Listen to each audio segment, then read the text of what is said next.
बिस्मिल्लाहिर्रहमानिर्रहीम, अस्सलामु अलैकुम। वेलकम करते हैं आपको इस शो में जिसका नाम है रोही एट 10 और मैं हूं आपका मेज़बान तिहामा आज़म। नाज़रीन, उम्मीद करते हैं कि आपके दिन का आगाज़ जो है वो अच्छा हुआ होगा और नाज़रीन आप लोग जो है वो अब ट्रांजिशन कर चुके होंगे ईद की छुट्टियों के बाद। थोड़ा सा काम करने का अब दिल कर रहा होगा। पहले 2-4 दिन ऐसे होते हैं कि बंदे का काम पे जाने का इतना दिल नहीं कर होता, लेकिन बहरहाल जैसे हम पहले दिन से कहते हुए आ रहे हैं कि हमने मेहनत करनी है और थोड़ा बहुत अपना हिस्सा जो है वो मुल्क व कौम की तरक्की में लाजमी डालना है। नाज़रीन, मौसम की अगर हम बात करें तो कई दिनों से समझ ही नहीं आ रहा कि अब सर्दियाँ हैं, गर्मियाँ हैं। ईद पे बहुत ज़्यादा ठंड थी, हमने गर्मियों के लिहाज से कपड़े बनवाए हुए थे, उसकी वजह से क्या हुआ कि तबीयतें ख़राब हो गई। फिर 2-4 दिन धूप निकलती रही। अब कल से फिर ऐसा मौसम है कि हमें समझ नहीं आ रही कि अब जर्सियाँ पहननी है या नहीं पहननी। यही जो बदलता हुआ मौसम है, ये जो मौसम की आंख मचोली होती है, इसी में हम लोग बदएहतियातियाँ करते हैं और फिर हमारी सेहतें जो है वो ख़राब होना शुरू हो जाती हैं। तो अपनी सेहत का ख्याल रखिएगा, मौसम का लाजमी तौर पर इंजॉय कीजिएगा, लेकिन उसी के साथ साथ अपनी सेहत का भी ख्याल रखिएगा। नाज़रीन, अपने मौज़ू की तरफ चलते हैं। आज हम थोड़ा सा क्राइम के ऊपर गुफ्तगू कर लेते हैं। ईद पे ज़रा समझ लेते हैं कि पुलिस की किस तरह की ड्यूटी रही, क्या कारकर्दगी रही। अवाम बहुत सी नालायक है, ख़ास तौर पर साइबर क्राइम को लेकर, उस हवाले से क्या क्या किया जा रहा है। इन तमाम चीज़ों में बात करने के लिए हमारे साथ मौजूद हैं senior crime reporter Ahmed Khan sahab. Welcome करते हैं अहमद खान साहब। अस्सलाम वालेकुम जी, आपको वेलकम करते हैं इस शो में। कैसे हैं आप? वालेकुम सलाम। बिलेटेड ईद मुबारक जी आपको। बस आपको भी ईद मुबारक। आपकी हमने तो बहुत अच्छी गुजरी, मैं देख रहा था। बस ऑफिस में ही गुजरी है हमारी, तो ईद के तीनों दिन ऑफिस में ही गुजरे हैं। और एक तो होता है ना कि ऑफिस में चलो ड्यूटी लग जाए रात को, शाम को या दोपहर में, तो मॉर्निंग में सुबह 8 बजे ड्यूटी करना, तो मैं समझता हूँ वो भी ईद के डेज़ ईद के पहले दिन जो है वो हमारी 6 बजे ड्यूटी थी, दूसरे दिन हमारी 8 बजे थी, तीसरे दिन भी हमारी 8 बजे थी। और स्टिल ये नहीं कि थोड़ा सा डिले कर लें या कुछ नहीं, तो जो हमारे असाइनमेंट एडिटर हैं वो फ़ौरन ग्रुप में लिख देते हैं कि 5 मिनट लेट या 10 मिनट लेट, तो हमें खुद भी होता है कि फ़ौरन टाइम पे जाएं। लेकिन ईद के डेज में भी तो उन्होंने भी माफ़ी नहीं दी, और जहाँ पर पुलिस जो है वो सरगर्म थी, वहीं पर आप भी जो है कवर कर रहे थे उनको। अच्छा, ईद के बारे में ज़रा बताइएगा, किस तरह की कारकर्दगी रही? कोई क्राइम में कोई इस तरह का इजाफा तो नहीं? अमूमन होता है ऐसा ही है कि बड़े ईद से पहले या छोटी ईद से पहले वाक़ियात बढ़ जाते हैं, क्राइम में इजाफा हो जाता है। देखें, अगर हम बात करते हैं ईद पे, दो चीज़ें हमें देखने को मिलती हैं, क्योंकि ओवरऑल क्राइम और दूसरा हादसात। सही। तो पहले अगर हम क्राइम की बात कर लेते हैं ईद के डेज़ के हवाले से, तो पहले जो हैं वो ईद के डेज़ वारदातें जो हैं वो भी होती रही हैं, क्राइम जो है वो भी होता रहा, जिसके बरक्स पुलिस ने कार्रवाइयाँ भी की हैं। अगर हम पहले दिन की बात करते हैं, पहले 3 दिनों की ईद के, तो उसमें तकरीबन 30 से ज़ायद मोबाइल फ़ोन जो है वो चोरी हुए हैं। उसके बाद मोटरसाइकिल जो हैं वो 11 चोरी हुए हैं। उसके बाद घरों में वारदातें जो हुई हैं वो भी 11 हैं, जिसमें कीमती ज़ेवरात जो हैं वो भी चोरी हुए हैं। तकरीबन अगर मैं सोने की बात करूँ तो 25 से 30 तोले सोना जो है वो चोरी हुआ है ईद के 3 डेज़ में। तो उसके साथ अगर मैं बात करता हूँ रॉबरी के हवाले से, तो तकरीबन 16 या 17 वारदातें जो हैं वो रॉबरी की हुई हैं। अगर मैं इनको टोटली काउंट करूं तो तकरीबन ये हिसाब जाके पड़ता है कोई 70 से 80 लाख रुपए मालियत का 3 दिनों में सामान जो है वो घरों में से, मोटरसाइकिल्स, मोबाइल्स, और जो रॉबरियों के दौरान जो वारदातें हुई हैं उनमें जो है वो चोरी की वारदातें रोड। अगर इसके बरक्स देखा जाए, पुलिस ने जो है वो गैर कानूनी जो असला रखते हैं उनको भी गिरफ़्तार किया है, और साथ साथ जो गैंग्स थे ईद के तीसरे दिन रॉबर्स जो हैं वो भी पकड़े गए हैं फातिमा जना टाउन से। उसके अलावा अगर हम देखते हैं तो नारकोटिक्स वो भी अरेस्ट किए हैं, 5 से 10 बंदे वो भी अरेस्ट किए, जिसमें भारी मकदार में मंशियात जो हैं वो भी बरामद किए हैं। और जो जुआ करवाते हैं, जो ग्लैमर्स वगैरह, तो उससे उनको भी गिरफ़्तार किए गए हैं। जो भीख मांगते थे उनको भी गिरफ़्तार किया है, और जो तेज़ रफ्तार थे वो भी 1-2 मुकदमात जो हैं वो दर्ज हुए हैं। इसी तरह शराब फरोशों, उनको भी, उनके ख़िलाफ़ भी कार्रवाइयाँ की गई हैं, उनको भी गिरफ़्तार किया गया है। और शहर में जिन्होंने भी जो कानून पे अमल नहीं किया उनके ख़िलाफ़ जो है वो कार्रवाइयाँ की गई हैं, मुकदमात जो हैं वो दर्ज किए गए हैं। मज़ीद जो छोटा मोटा जो क्राइम होता है उसके हवाले से भी लड़ाई झगड़ा हो गया। एक कत्ल का वाक़या सामने आया ईद के दूसरे दिन, थाना सितलमाटी के इलाके में लड़ाई झगड़ा हुआ। क्योंकि आप कवर करते हैं इस क्राइम को और तकरीबन आपका एक्सपीरियंस बहुत ज़्यादा है, कंपेयर कीजिएगा कि इस साल ईद में और पिछले साल की जो ईद थी या पिछले गुज़श्ता सालों की जो ईद थी, उसमें क्राइम की जो शरह है वो बढ़ी या कम हुई, या मजमूई तौर पर वही सूरत हाल थी? बहुत कम हुई है, बहुत कम। पिछले साल हम देख रहे थे कि 50 से ज़ायद वारदातें थी ईद के 3 डेज़ में, तो इस साल जो है वो आप खुद देख लें कि 16 वारदातें हैं 3 दिनों में। अगर रोज़ाना देखा जाए तो 5 से 6 वारदातें, 4 वारदातें बनती हैं। तो इस तरह से, क्योंकि ये चांद रात को जो बीच में लगता है तो वो भी बीच में आ जाता है ये चीज़, है ना। तो ओवरऑल मैं समझता हूँ कि पिछले सालों की निस्बत पिछले जो ईद पर जो वारदातें हुई थी उसके हवाले से पिछले रमज़ानुल मुबारक में भी काफ़ी ज़्यादा हुई थी, जो अब गुज़रा है इसमें जो है वो काफ़ी हद तक कमी थी, क्योंकि मुल्तान पुलिस की मौसर हिकमत अमली थी, गश्त था, और साथ साथ मुख्तलिफ़ चीज़ें जो हैं वो डिप्लॉयमेंट की हुई थी, नफरी जो है वो भी बढ़ाई हुई थी, मसाजिद पर नफरी लगाई हुई थी, जो अहम स्पॉट हैं जहाँ पे वारदातें होती थी वहाँ पर भी इन्होंने नफरी वगैरह लगाई, क्योंकि ख़ास तौर पर सहरी और अफ्तारी के टाइम जो है वो इस तरह की हमें वारदातें बड़ी देखने को मिलती थी। लेकिन इस साल जो है उन्होंने बड़ा कंट्रोल किया है। सहरी की वारदात, जो सहरी के टाइम वारदातें होती हैं, क्योंकि लोग जो हैं वो सहरी के लिए निकलते थे, तो वारदातों को कंट्रोल उन्होंने किया है, क्योंकि साथ में उन्होंने गैंग्स जो हैं वो रमज़ान में वो भी पकड़े हैं, तो उन्होंने उनसे रिकवरियाँ भी की हैं जो कि साइलिन को भी दी हैं। अच्छा, इसमें ये जो हमारी CCTV बनाई गई, दीगर जो हमारी पुलिस फोर्स पहले से काम कर रहे थे, एहलकार, मजमूई तौर पर आप ये कह रहे हैं कि कारकर्दगी अच्छी रही, खुशाइंद रही, तो क्या हिकमत अमली आप देखते हैं कि पहले से बेहतर थी जिसकी वजह से इस तरह के रिजल्ट्स मिले? सबसे ज़्यादा क्रेडिट जाता है CCD को। सही, क्योंकि CCD जब से इसको बने हुए तकरीबन 7 से 8 माह हुए हैं, तो इन्होंने शहर भर के मतलब मुल्तान डिवीज़न से जो है वो जराइम पेशा अफराद का ख़ात्मा किया। पहले हम देखते थे ईद के ऊपर शराब, मंशियात बिल्कुल बहुत बड़ी सप्लाई होती थी, लेकिन इस बार नहीं हुई, उसको कंट्रोल किया गया। तो शहर के अंदर पहले हम देखते थे कि लोग नशा करके ईद के ऊपर या किसी भी त्यौहार के ऊपर ना बड़ा हुल्लड़बाजी करते थे, लेकिन इस साल जो है हमें कोई भी ऐसा वाक़या जो है वो नहीं मिला। मामूली रंजिश पर, ज़मीन के तनाज़े पर ये लड़ाइयाँ वगैरह होती नहीं हैं। सीतलमाड़ी के इलाके में मैंने आपको भी डिस्कस किया है कि ज़मीन के तनाज़े पे आपस में रिश्तेदार थे, लड़ाई हुई है, वो फायर हुआ है और वहीं पे कत्ल हो गया बंदा। तो इस तरह के वाक़यात जो हैं वो सामने आए हैं, और 1 से 2 वाक़यात जो हैं वो शराब फरोशी जिनको गिरफ़्तार किया गया है, जो आइस डीलर थे या मंशियात के आदी थे, उनको जो है वो हिरासत में लेकर ड्रग रिहेबिलिटेशन सेंटर रखा गया, वहाँ पर उनका तमाम तर इलाज जो है वो भी किया गया है। और ख़ास बात अब ये है मुल्तान पुलिस की कि आपको अगर कोई भी ड्रग एडिक्शन बंदा जो है वो मिलता है या कुछ भी है, उसको वो फौरी तौर पर हिरासत में ले देते हैं। हिरासत में लेने के बाद उसको ड्रग रिहेबिलिटेशन सेंटर में मुंतकिल करते हैं। 4 सेंटर जो हैं वो इन्होंने बनाए हुए हैं। अब जो चौथा सेंटर इन्होंने बनाया हुआ है, तकरीबन वहाँ पर 2000 से 1500 अफराद को रखने की जगह है। 3 से 4 मंजिला एक और जगह जो है वो भी बन रही है, वहाँ पर भी इस तरह से तकरीबन हज़ारों की तादाद में जो है ये बंदों को रखा जाएगा और वहाँ पर उनका इलाज जो है वो किया जाएगा। अभी जो है तकरीबन अगर हम बात करते हैं तो 400 से 500 अफराद जो हैं वो ड्रग रिहेबिलिटेशन सेंटर में मौजूद हैं। ये एक बहुत बड़ा मुतालबा था कि इनके खिलाफ जब कार्रवाई की जाती है तो फिर इनके इलाज के लिए क्या किया जाता है, क्योंकि फिर दोबारा अगर आप 3 दिन कार्रवाई की, 4 दिन कार्रवाई की, फिर वापस आए दोबारा। अच्छा, जिसको ये हिरासत में ले लेते हैं ड्रग एडिक्शन को, तो फौरी तौर पर जब उसको वहाँ पर मुंतकिल करते हैं इदारे में, तो वहाँ से फिर उसकी मूवमेंट वापसी की नहीं है। तो वापस वो एक सूरत में है जब वो अपने आप को मेंटालिटी लेवल उसकी बिल्कुल एक्यूरेट हो जाएगी, तो वो कहेगा कि मैं अब बिल्कुल फिट हूँ, मुझे किसी चीज़ की नीड नहीं हो रही, तो फिर उसको वहाँ से डिस्चार्ज किया जाएगा। और वो भी हलफ लेने के बाद कि अगर मैं आज के बाद ये काम करूँगा तो मैं फिर जो भी एक कानूनी कार्रवाई होती है उसके हवाले से। इसके साथ अगर मैंने भी केसेस देखे रमज़ानुल मुबारक में भी, कुछ फैमिलीज़ CPO दफ्तर में मौजूद थे, तो उन्होंने CPO को कहा जी हमें हमारा बच्चा हमें गारंटी पे दे दें, अब वो नशा नहीं करेगा तो हमें वो छोड़ दें।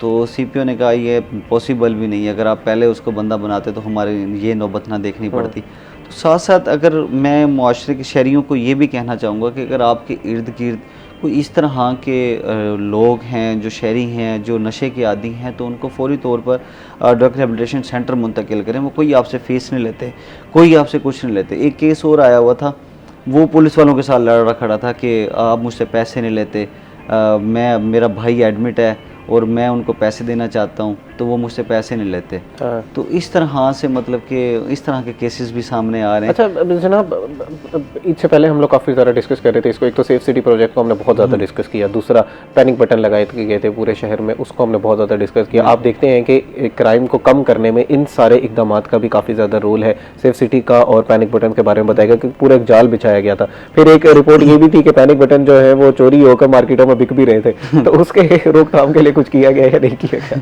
देखें, पैनिक बटन की आपने बात की है, वो सिर्फ एक चोरी हुआ था। अच्छा। शीतलमाड़ी चौकी है हमारी लाड़ी अड्डा, तो वहाँ पर ना एक पैनिक बटन लगा हुआ था बिल्कुल चौक के वहाँ पर ना। वही अभी मैं बता रहा हूँ ना, ड्रग एडिक्शन जो है वहाँ पर बहुत सारे बैठे होते थे, तो उन्होंने वहाँ से ना बटन चुरा लिया। चुरा के तो फिर जाहिर सी बात है वो एक ड्रग एडिक्शन था, उसको जो है वो उन्होंने ढूंढा भी सही और बटन जो है वो भी वापस भी लिया। तो इस तरह से और तो कोई ऐसा वाक़या सामने नहीं आया। तो कहने की बात ये है कि ये जब से सेफ सिटी आया ना, सेफ सिटी अगर आपके साथ कोई वारदात होती है या कुछ भी होता है तो सबसे पहले पैनिक बटन ये है कि आपको फर्स्ट रिस्पोंडेंट, हाँ। अगर आपके पास मोबाइल नहीं है, आपने 15 कॉल करनी है, तो आप वो बटन जो है वो कर सकते हैं। या किसी खवातीन को हरासा किया जा रहा है, इर्द गिर्द है, तो वो खुफिया बात रखना चाहती है, तो फ़ौरन पैनिक बटन जाके दबाए और उसकी निशानदेही करे, तो फ़ौरन तो उसको ना वो फिर कैमरों में मॉनिटरिंग होने लग जाता है। क्योंकि शहर में 482 कैमरों की जाल जो है वो बिछाई हुई है। 482, ठीक है, और शहरियों को पता ही नहीं है कि हाँ, कहाँ कहाँ लगे हुए हैं, तो इतने खुफिया कैमरे भी लगे हुए हैं। किसी ने अब कुछ लोगों को ये पता है कि मेन रोड के ऊपर कैमरे लगे हैं और यहाँ सीट बेल्ट लगी हुई है, जिस लगानी है, चलान से बचना है। तो वो हर चीज़ से बचने के लिए अपने आप को महफूज रखें, क्योंकि शहर के मुख्तलिफ मकामात पर खुफिया कैमरे जो हैं वो भी लगाए हुए। अगर हम बात करते हैं ओवरऑल मुल्तान शहर में तकरीबन 13 से 14 हज़ार कैमरे ऐसे हैं जो सेफ सिटी के साथ मुंसलिक हैं। वो सुना था कि जो आपके घरों के सीसीटीवीज हैं वो भी साथ इनके मुंसलिक हैं। तो उसको अगर हम देखते हैं तो वो काफ़ी ही जो है वो मौसर हिकमत अमली जो है ये मैं समझता हूँ पंजाब गवर्नमेंट की। सेफ सिटी आने से एक तो हमारा 15 का कॉल जो रिस्पॉन्ड है वो बर वक्त होने लग गया, क्योंकि अगर आप कॉल करेंगे तो आपसे 10 से 15 मिनट के अंदर वहाँ मौके पे पहुँचेंगे। क्योंकि अब हमारी कॉल जो है यहीं सेफ सिटी में जाती है तो फौरी तौर पर मुतलका थाने बताते हैं, वो फिर फ़ौरन ही एक्शन हो जाता है। तो इस तरह से मैं समझता हूँ कि जराइम पर काबू पाने के लिए ये सेफ सिटी बहुत अच्छा इकदाम है। और साथ में जो पैनिक बटन की आपने बात किया, तो पैनिक बटन बहुत कारआमद है। अच्छा अहमद साहब, मुझे बताइएगा कि आवाम का अभी तक का कितना क्या रद्द अमल रहा है इन सारे प्रोजेक्ट्स को लेके?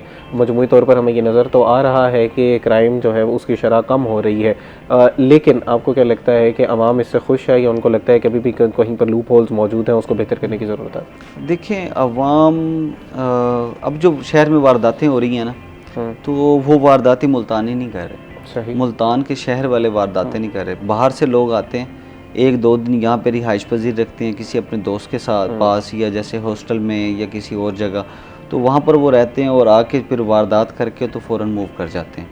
तो इस तरह से बहुत से गैंग्स जो हैं उन्होंने जैसे साहिवाल से, बहावलपुर से, इस तरह के दूर दूर इलाकों से जाके उनको गिरफ़्तार करते हैं। तो पता लगता है जी हम तो बहावलपुर से हैं या फ़लाँ इलाके से हैं, मतलब किसी भी इलाके से हो सकते हैं। तो इस तरह से जो है ये जराइम पेशा अफराद जो है मुतारिक है। लेकिन अगर आप शहरियों की बात कर रहे हैं तो शहरी अब जो है वो जराइम से तो काफ़ी हद तक मुतमईन हो चुके हैं, क्योंकि शहर में जराइम जो है वो कम हो रहे। अब देखिए इतना बड़ा शहर है, कहीं ना कहीं वारदात तो लाजमी होती है। कुछ शहरी जो हैं वो अपने आप को खुद महफूज करें, क्योंकि मोटरसाइकिल चोरी, पुलिस ने तो बचाना नहीं है मोटरसाइकिल चोरी से, ठीक है। अब आप पार्क के बाहर खड़ी कर देते हैं और जाके पार्क में बैठ जाते हैं, एक साइड लॉक लगाते हैं और जान छुड़ाते हैं। ऐसे तो नहीं है ना, वाइड लॉक लें, अपनी सेफ्टी करें ताकि आपकी चीज़ जो है वो महफूज। क्योंकि हमारे दीन में भी है नाज़रीन, हमने पहले अपने ऊँट को बांधना है और फिर अल्लाह ताला से दुआ करनी है कि अल्लाह इसकी हिफाजत भी करें। तो पहले हमें खुद भी कुछ ना कुछ इक़दाम उठाने हैं। बहरहाल मज़ीद भी कुछ क्राइम के हवाले से गुफ्तगू करते हैं। अमर खान साहब हमारे साथ मौजूद हैं। अभी वक्त हुआ एक ब्रेक का, ब्रेक के बाद आपसे मिलते हैं, हमारा इंतज़ार कीजिएगा। वेलकम बैक नाजरीन। ब्रेक पर जाने से पहले हम लोग क्राइम की सूरत हाल पर गुफ्तगू कर रहे थे, मज़ीद भी उस पर गुफ्तगू करते हैं। अहमद खान साहब हमारे साथ मौजूद हैं, लेकिन हमें ब्रेक में नहायती काबिल एहतराम मोहम्मद अली शाह साहब ने ज्वाइन कर लिया, जो कि बड़े मारूफ लाइफ ट्रेनर और एजुकेशनिस्ट हैं। आज इनसे ज़रा बात करेंगे कि हमारी जो यूथ है उसमें बहुत बड़ा मसला आ रहा है कि वो उनके अंदर सोशल एंग्जाइटी है, यानी कि वो बाहर घर से नहीं निकलना चाहते, घर के अंदर रहते हैं, इंट्रोवर्ट हैं, मोबाइल की स्क्रीन के साथ जो उनके जो वर्चुअल दोस्त हैं उनके साथ तो टाइम स्पेंड करना चाहते हैं लेकिन बाहर नहीं निकलना चाहते, इनकी क्या वजूहात है, इससे किस तरह निकला जा सकता है, और अगर ये सिचुएशन परसिस्ट करती है तो उनकी ग्रोथ के ऊपर क्या इम्पैक्ट होता है? Mohammad Ali Shah sahab, welcome to the show sir. अस्सलाम वालेकुम। सर, नहायत ही अहम मौजूद है, इस पर ज़रा गुफ्तगू करते हैं। सोशल एंग्जाइटी को पहले ज़रा डिफ़ाइन कीजिएगा, ये है क्या, और उसके बाद फिर इस पर गुफ्तगू करते हैं। जी, सोशल एंग्जाइटी अमूमी तौर पे लोगों का आउट गोइंग होने से जो है वो शाइनेस है, वो लोग जो है सोशल इंटरेक्शन में जो है मुख्तलिफ़ चीज़ों को अवॉइड करते हैं, उनके जहन में जो है कुछ चीज़ें इस तरह की इब्हाम होते हैं कि कोई उनके बारे में उनको कैसा देख रहा है, उनके बारे में क्या सोच रहा है, उनके ड्रेसअप ठीक है, उनका हेयर स्टाइल ठीक है, उनकी कोई बॉडी शेमिंग तो नहीं है, उनसे बात करते हुए उनके अदा हो सकते हैं अल्फाज या नहीं। अमूमन ये पहले देखने में आता था कि कुछ लोग जो तोतला बोलते थे या हकलाते थे, उन लोगों में ये स्टटरिंग या स्टैमरिंग या इस तरह के इश्यूज़ होते थे।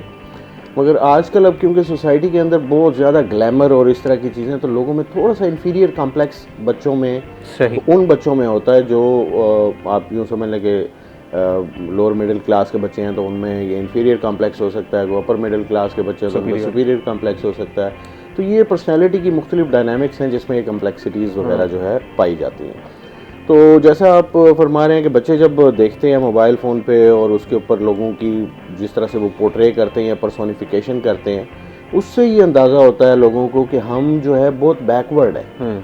तो ये वाली जो है ना फोबिया मैं इसको कहूँगा या एक फियर है, इस वजह से लोग जो है वो सोशल इंटरेक्शन में आउटगोइंग होने से अवॉइड करते हैं। अच्छा, जैसे आपने कहा कि जो आपकी इकोनॉमिक सिचुएशन है उसका बड़ा इम्पैक्ट है इसके ऊपर, लेकिन कुछ लोग होते हैं जिनको पसंद ही नहीं होता बाहर जाना, किसी से बात करना, जिनको हम इंट्रोवर्ट्स कहते हैं, वो पसंद करते हैं कि मैं खिलवत में रहूं, मैं किताबें पढ़ लूं, या मैं अपनी ही उनकी एक दुनिया होती है। आपको क्या लगता है कि वो सोशल एंग्जाइटी है, या कुछ लोग जो बाहर जाना चाहते हैं लेकिन घबरा रहे हैं, वो सोशल एंग्जाइटी है? देखिए, इंट्रोवर्जन तो इटसेल्फ एक जो है पर्सनैलिटी का जो है ये डिसेबिलिटी है, ठीक है। इंट्रोवर्जन से मुराद ये है कि एक इंसान खुद से खाइफ है, सोसाइटी से खाइफ है, और वो लोगों के साथ इंटरेक्ट करने में जो है अनकंफर्टेबल है। इसमें वो इंसान जो ज़्यादा लर्नेड है, जैसे आप कह रहे थे अगर बुक्स पढ़ता है, बुक्स पढ़ना तो बहुत अच्छी बात है, पेपर पढ़ना, रीडिंग, वो लोग आउट गोइंग होंगे अगर कोई अच्छा कंटेंट पढ़ते हैं तो डेफिनेटली। अगर वो कोई ऐसा इंट्रोवर्जन का कंटेंट पढ़ते हैं जो उनकी सोसाइटी के साथ मैच नहीं करता, तो वो तो बिल्कुल ही अपनी सोसाइटी के साथ वो इंटरेक्ट नहीं कर सकते। तो एक टर्म होती है, हम उसको कहते हैं स्ट्रीट वाइज होना। सही। तो जब एक विजडम जो है अगर किसी इंडिविजुअल के अंदर होगा, वो अपनी प्रॉक्सिमिटी में, अपनी सोसाइटी के अंदर उसका इंटरेक्शन जिन लोगों से होगा, जब तक उसका एक दूसरे के साथ मेल जोल नहीं होगा, लोगों के साथ आउटगोइंगनेस नहीं होगी, तो वो इंट्रोवर्जन उसका ज़्यादा जो है उस कैसल में चला जाएगा। हम कहते हैं एक पर्सनैलिटी में एक इंसान है, उसने अपने इर्द गिर्द एक किला तामीर कर लिया और उसके अंदर मुकैयद हो गया। तो इस तरह की सिचुएशन जो है ये इंट्रोवर्जन में फेस करनी पड़ती है, और इसका लॉन्ग टर्म में जो है वो ज़्यादा से ज़्यादा जो है ये फिर इरिवर्सिबल उसके बिहेवियर में चेंजेस आ जाती हैं। तो शुरू में नौजवानों में, यूथ में इन चीज़ों को अगर आइडेंटिफाई कर सकते हैं तो टीचर्स, पेरेंट्स वो बच्चों को फिर आउटगोइंग की तरफ उनको मोटिवेट करते हैं, उनकी जो शाइनेस है या उनके फियर्स हैं उनको वो एड्रेस कर सकते हैं। तो डेफिनेटली गाइडेंस एंड काउंसलिंग की जो सर्विसेज हैं, बिहेवियरल मॉडिफिकेशन के लिए जो सर्विसेज हैं, जो थेरेप्यूटिक टेक्निक्स हैं, उसमें एक फॉर्मल एजुकेशन के साथ साथ सोसाइटी के अंदर ऐसे सेंटर्स होने चाहिए जहाँ पर लोगों को जो है मोटिवेट किया जाए, उनको शेप अप किया जाए। ये तो सर वो है ना कि हम पहले ट्रीट कर लें। मैं ज़रा समझना चाह रहा हूँ कि सोशल एंग्जाइटी का जो कॉज है वो आपकी जो अर्ली ईयर्स ऑफ ग्रोथ है उसकी वजह से हो रहा है। दूसरा, फिर इसका इम्पैक्ट क्या होता है उनकी ग्रोथ के ऊपर? देखिए, इसके ना बड़े फैक्टर्स है अफेक्ट करते हैं जो पर्सनैलिटी को। लाइक अगर आप एक छोटा बच्चा है और आप उसको देखना चाह रहे हैं कि ये इंट्रोवर्ट क्यों है, तो इसके ऊपर एक तो उसका प्राइमरी न्यूक्लियर फैमिली का एक इम्पैक्ट होगा। उसकी फैमिली के अंदर उसको काला कहते हैं, छोटा कहते हैं, मोटा कहते हैं, कुछ कहते हैं, उससे उसकी शेमिंग होती है, उससे वो जो है ना अपने आप को जो है वो सोसाइटी के अंदर फालतू समझता है, और इस तरह की कुछ सिचुएशन हो सकती है, मेल में भी फीमेल में भी। ह्यूमन ऑर्गेनिज्म जो है ये most unpredictable organism on earth है। सही। ह्यूमन ऑर्गेनिज्म की जो पर्सनैलिटी है इसमें इतने ह्यूमन बिहेवियर के ट्रेट्स हैं कि अब तक 19,000 से ज़्यादा ह्यूमन बिहेवियर के ट्रेट्स डिस्कवर हो चुके हैं। तो जो इसमें इंट्रोवर्जन है, ये सबसे ज़्यादा जो है वो ख़तरनाक ट्रेट है कि इससे इंसान एंटी सोशल बिहेवियर की तरफ जाता है। अब हमेशा पढ़ते आते हैं man is a social animal, उसको इर्द गिर्द लोग चाहिए होते हैं ताकि वो प्रोग्रेस कर सके। तो इसमें जो मेन जो रोल है मसलन, उसमें सबसे पहले न्यूक्लियर फैमिली है। इमीडिएट जो उसके रियल बायोलॉजिकल पेरेंट्स हैं, इमीडिएट घर का माहौल है, उसके बहन भाई हैं, सबसे पहले न्यूक्लियर फैमिली का उसके ऊपर एक इन्फ्लुएंस होता है पर्सनालिटी का। उसके बाद उसकी सोसाइटी में सबसे पहला सोशल इंस्टीट्यूशन घर हो गया, उसके बाद उसकी कॉलोनी है, स्कूल है, मदरसा है, गली मोहल्ला है, दोस्त अहबाब हैं, कज़न्स हैं, एक्सटेंडेड फैमिली है, उनका एक इम्पैक्ट होता है। तो जब ये पेरेंट्स डेलिब्रेटली अगर वो बच्चे को स्नब करेंगे, किसी बच्चे को कहेंगे तो फालतू है, तो बाकी बच्चों से तुम मुख्तलिफ हो, तो वो बच्चा और ज़्यादा उससे जो है वो अनाइड होगा। अच्छा जनाब, ये तो वो हो गया ना कि एक बच्चे के अंदर उसको इतना कहा गया कि यार तुम्हारे या तो बॉडी शेमिंग की गई या कलर शेमिंग की गई, उसके बाद वो बच्चा डर गया, सहम गया, वो फिर बाहर नहीं जाना चाहता। कुछ जो पेरेंट्स हैं, हम लोग, मैं जब बड़ा हो रहा था हमें तो कहा जाता था यार तुम बाहर ही बहुत ज़्यादा रहते हो, घर के अंदर आ जाया करो। अब तो कहा जाता है भाई बाहर चले जाओ, को बाहर निकल के खेल कूद लो। तो वो जब बच्चे बड़े हो रहे थे उसका एक ये भी है, अभी हम क्राइम पे ही गुफ्तगू कर रहे थे कि बाहर ऐसा माहौल नहीं है कि बच्चे को खेला जाए या ग्राउंड इस तरह के नहीं है। तो आपको लगता है कि उसकी वजह से भी ये सोशल एंग्जाइटी बढ़ रही है? क्योंकि बच्चे बाहर ही नहीं निकल रहे, वो अपने उसी बबल में ही है। स्कूल जाएंगे तो स्कूल में भी एक हेक्टिक रूटीन होगी, वापस आएंगे एक बड़ा, फिर उन्होंने पढ़ने चला जाना होगा, फिर कारी साहब आ जाएंगे, तो कब उनको मौका ही नहीं मिल रहा इंटरेक्ट करने का। अच्छा, मैं जो कुछ समझ सका हूँ ना, जो ह्यूमन ऑर्गेनिज्म के बारे में मैं अब तक हम देखते हैं, ऑब्जर्व करते हैं, पढ़ते हैं, इसमें ना एक बेसिक फंडामेंटल लाइन है, वो आप थोड़ा अंडरस्टैंड करेंगे उसको, कि खैरुल अशगाल तहजीबुल अतफाल, कि सबसे अच्छा काम जो है वो बच्चों की तहजीब है। तहजीब को ऐसे कहा जाता है कि एक पौधा है, वो खुद रो पौधा है, वो दरख्त है, उस दरख्त को अगर आप उसकी मुनासिब काट छांट नहीं करेंगे तो वो माहौल में ना एडजस्ट नहीं होगा। वो माहौल के अंदर मुख्तलिफ जगहों पे आपको उससे जो है वो हिंड्रेंस और रुकावटें महसूस होंगी। तो ह्यूमन पर्सनैलिटी भी के लिए ही ये कहा गया है कि उसको अब तहजीब देनी है। तो ये डेलिब्रेशन है, इसको आप अल्लाह वास्ते नहीं छोड़ सकते, इसको आप माहौल पे नहीं छोड़ सकते। तो ये बहुत जो है डिमांडिंग फील्ड है जो ह्यूमन की जो डेवलपमेंट है, और इसके लिए इंतहाई सुपरविजन की ज़रूरत है। सबसे कीमती सरमाया जो है माँ बाप का, वो उनकी औलाद है। तो उसको उनको तवज्जो देना, उनकी ना सिर्फ जिस तरह से खाने पीने का ख्याल किया जाता है, इस तरह फूड फॉर थॉट का, कि उनकी सोच क्या है, उनकी सोच के लिए इस तरह का इन्वायरमेंट देना, सोसाइटी के अंदर सुपरवाइज़ करना, उसको ऐसा स्कूल या मदरसा या इदारा उसके लिए मुंतखब करना जिसके माहौल में वो जाके उसकी एडजस्टमेंट बेहतर हो। तो ये सारे जो इश्यूज़ हैं, जैसे अब शाइनेस की बात करें, हम करें क्राइम की बात, ये मेल एडजस्टमेंट्स हैं।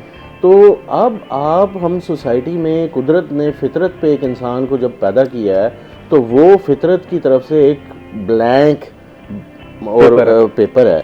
अब उसके ऊपर आप उस सोसाइटी से उसके ऊपर जो इंक थ्रो करेंगे, जो उसके ऊपर एक्सप्रेशन देंगे, जो उस पर ब्रशेस के स्ट्रोक्स होंगे, वो जितने अच्छे होंगे उतनी पर्सनैलिटी उसकी खूबसूरत जो है वो डिटरमिन होगी। अच्छा, अभी आपने शाइनेस का जिक्र किया, इसमें ज़रा डिफरेंस भी बता दें। सोशल एंग्जाइटी खुद एक बीमारी है जिसको फिर ट्रीट करने की ज़रूरत है। यहाँ पर साइकोलॉजिस्ट का कितना किरदार है, और अर्ली स्टेज में अगर ये डिटेक्ट कर ली जाए तो फिर उसको कितनी जल्दी जो है वो उसको ट्रीट किया जा सकता है। दूसरा, शाइनेस क्या है, थोड़ा सा डिफ्रेंशिएट कीजिएगा इसको। देखिए, शाइनेस से मुराद सिर्फ ये है कि एक इंसान नए एक्सपीरियंसेस को करने से अवॉइड करता है। I think so this is shyness. और अगर उसका कॉन्फिडेंस होगा और उसका गो थ्रू होगा तो उसके अंदर वो शाइनेस नहीं होगी। तो इसकी जो डेलिब्रेशन है वो ये प्रैक्टिस है कि अगर कोई शाय है, आप उस बच्चे की शाइनेस को आइडेंटिफाई करेंगे कि उसका अगर कोई तलफ़ुज़ ठीक नहीं है, बोल नहीं सकता, रीड नहीं कर सकता, तो जो बिहेवियरल साइंटिस्ट हैं वो सबसे ज़्यादा जिस चीज़ के ऊपर तवज्जो देते हैं वो वोकैबुलरी बिल्डिंग है। सही। एक जो ह्यूमन है, इसकी मेमोरी की इनरिचमेंट और मेमोरी को जो ब्रॉडन करने की जो सबसे अच्छी जो खुराक है वो वोकैबुलरी है। तो जितनी वोकैबुलरी जितनी इनरिच होगी, उतना ब्रेन का स्ट्रेच जो है वो स्ट्रेच करेगा, बढ़ेगा, उसका ब्रेन का कैनवस ब्रॉड हो जाएगा। और ये अल्हम्दुलिल्लाह ये एक इरिवर्सिबल मैकेनिज्म है जिसको आप एक दफ़ा जो लर्न कर लेगा, जिसकी वोकैबुलरी अच्छी हो जाएगी, ज़ख़ीरा अल्फाज अच्छा हो जाएगा। Easy to learn but very difficult to unlearn. बिल्कुल। जी। अच्छा, अब ये बताइएगा कि एक पेरेंट को ये अंदाज़ा हो गया है कि मेरा बच्चा जो है वो शाय है, वो बाहर निकलना नहीं चाह रहा। बीइंग अ लाइफ कोच, आप क्या बताते हैं पेरेंट्स को कि किस तरह अब आपने इस चीज़ों से कोप अप करना है, बच्चे को ट्रेन किस तरह करना है कि आहिस्ता आहिस्ता वो जाए, लोगों के साथ इंटरेक्ट करे? जी, बिल्कुल ठीक फरमाया आपने। जैसे आपको पता लग गया कि बच्चे के दांत ख़राब है, डेंटिस्ट के पास ले जाएंगे, निगाह ठीक नहीं है, देख सही नहीं पा रहा तो आई स्पेशलिस्ट को दिखाएंगे। तो इसी तरह बिहेवियरल जो है मॉडिफिकेशन के लिए अच्छे असातिज़ा, अच्छे टीचर्स, अच्छा इन्वायरमेंट आप उसको देंगे। तो पेरेंट्स, क्योंकि सब लोग इतने पेरेंट एज से अवेकन नहीं है, अवेयर नहीं है, उन्हें नहीं मालूम कि इस बच्चे की इस वक्त हमने क्या हेल्प करनी है। वो परेशान होते नहीं, हमारा बच्चा किसी से बात नहीं करता, हमारा बच्चा कमरे से बाहर नहीं निकलता, इसको बहुत मुश्किल से हम बुलाते हैं, कोई मेहमान आ जाए तो ये कमरे में चला जाता है। तो इन चीज़ों को पेरेंट्स ने आइडेंटिफाई कर लिया है, तो उसके बाद उसकी डेलिब्रेशन तभी होगी जब आप उसके असातिज़ा के साथ। आपको मैं एक और फंडामेंटल रियलिटी के बारे में बताता हूँ कि पेरेंट, टीचर और स्टूडेंट की एक ट्रायंगुलर रिलेशनशिप है। आप इस रिलेशनशिप में उसको लाएंगे तो वो पेरेंट्स की ये रिस्पॉन्सिबिलिटी है कि वो जहाँ ये आइडेंटिफाई करेंगे बच्चा बहुत इंट्रोवर्ट है या बहुत एक्सट्रोवर्ट है, बच्चा मुंह फटा है, वो भी प्रॉब्लम हो जाएगा।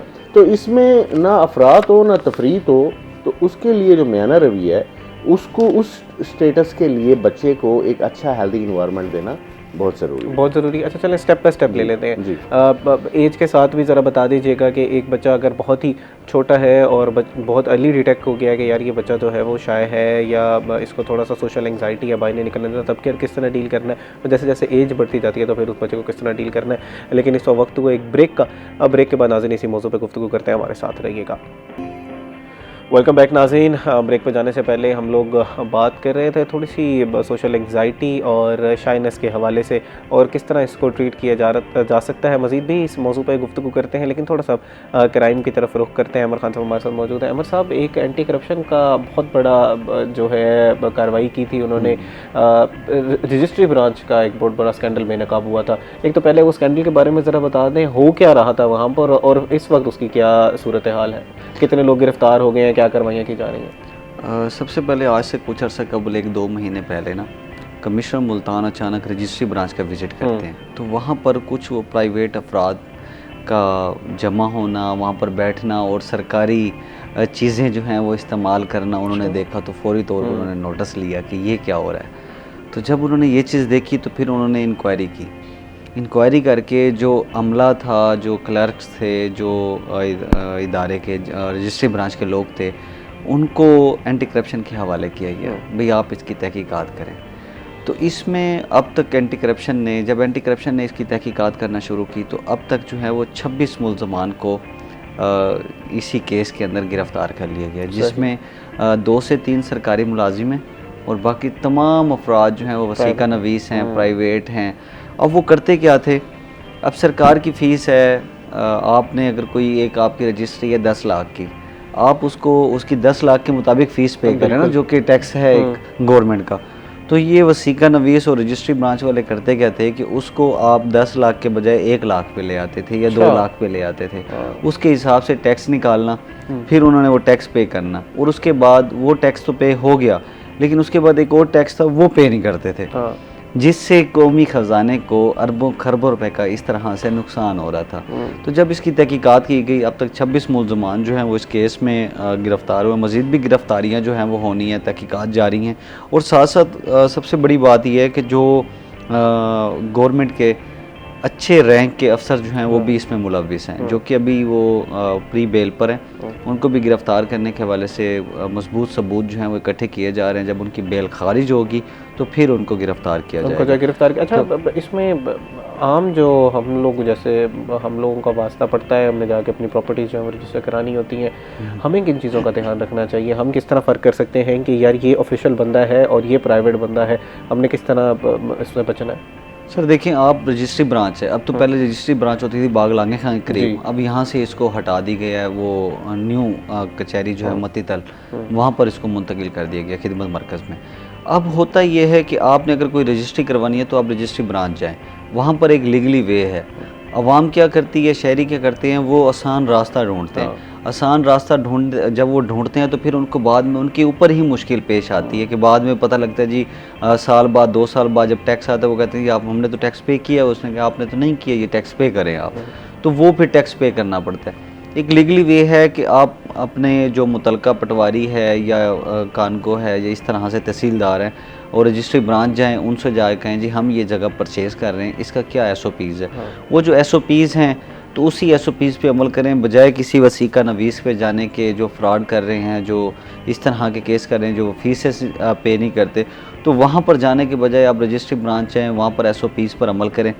उसका प्रॉपर एक चैनल होता है। तो आपका इलाका अगर कोई भी है, फॉर एग्जांपल MDA चौक है, तो वहाँ पर गवर्नमेंट का एक रेट है।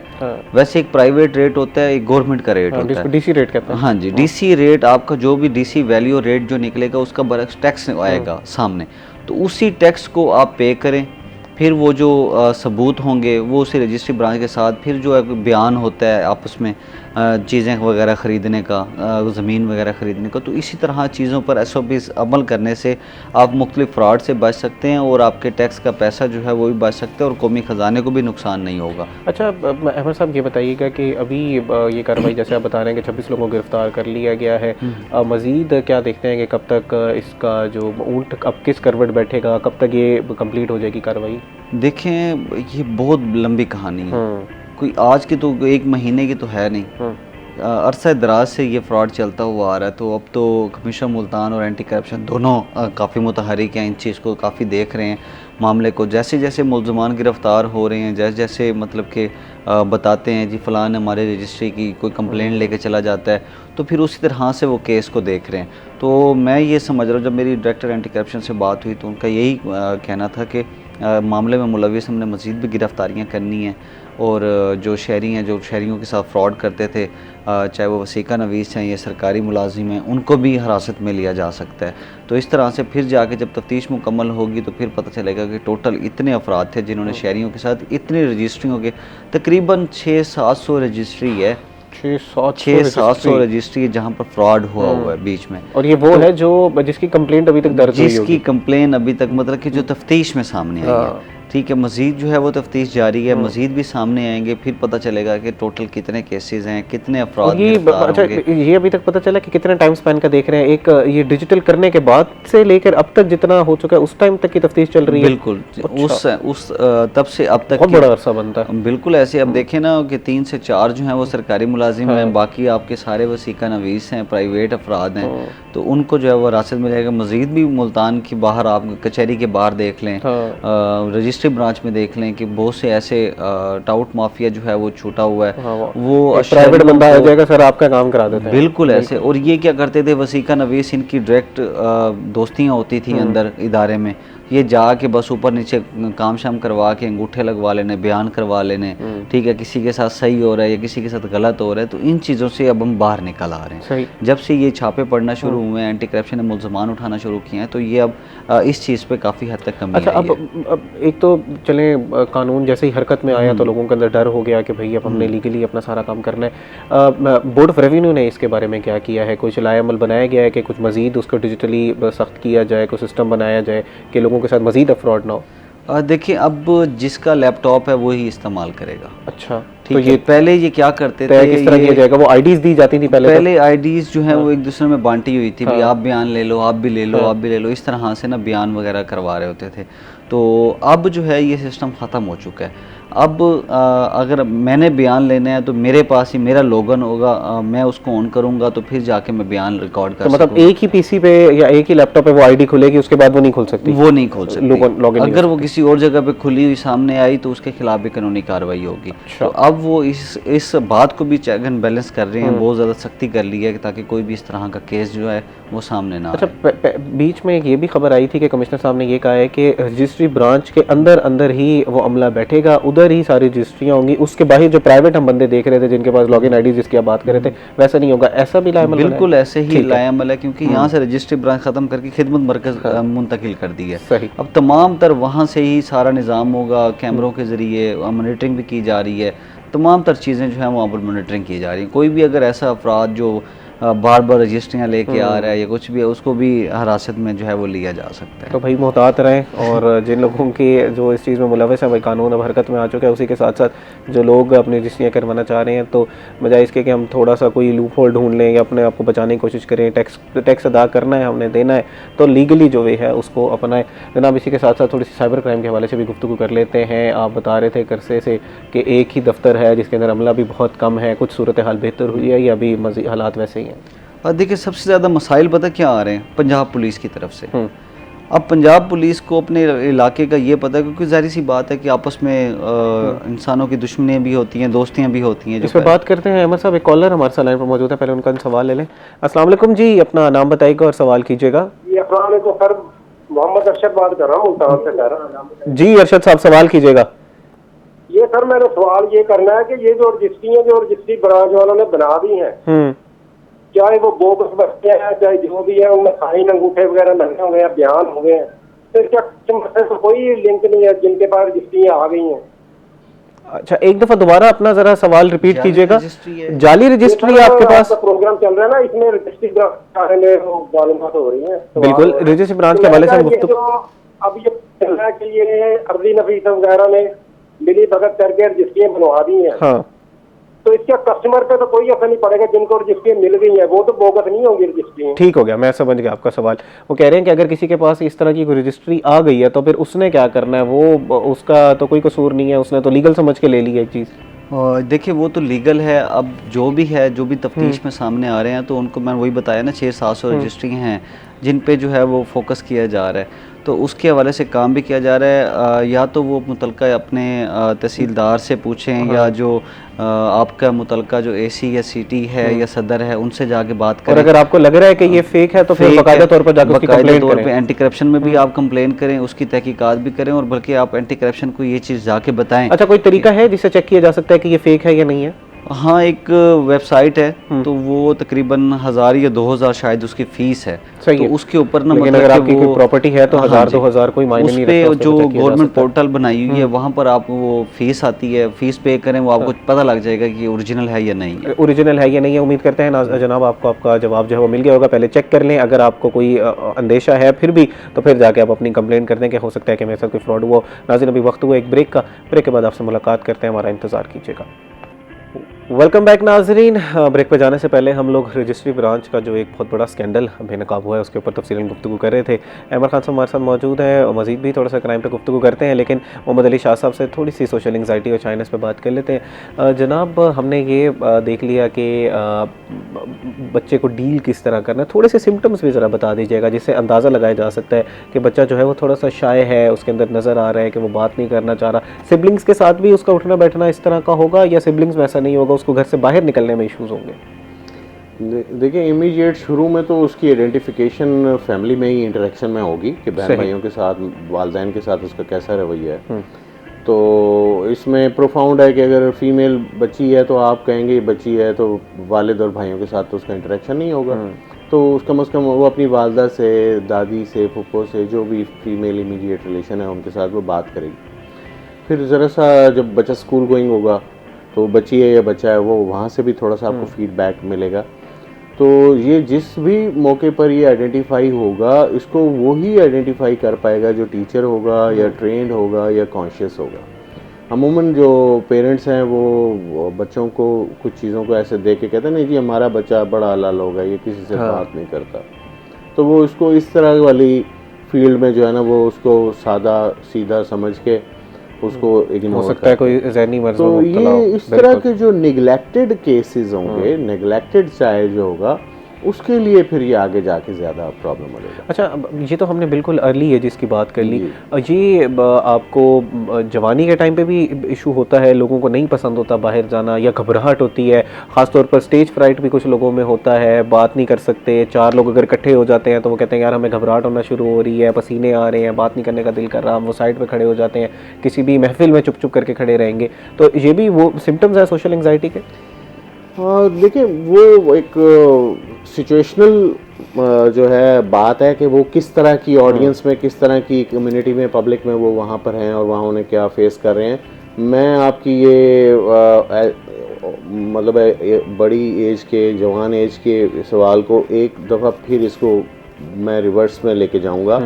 हमने हमारे कुछ साथी हैं, हमने कभी डिस्कशन किया है, तो बिहेवियरल साइंटिस्ट ये कहते हैं कि अगर बच्चा पोस्ट नेटल पीरियड में, पैदाइश के कुछ अरसे के बाद बच्चा रोता है, बिलबिलाता है, तो उसको टच कम्युनिकेशन से भी पता चलता है कि उसको केयरिंग हैंड्स में ही नहीं।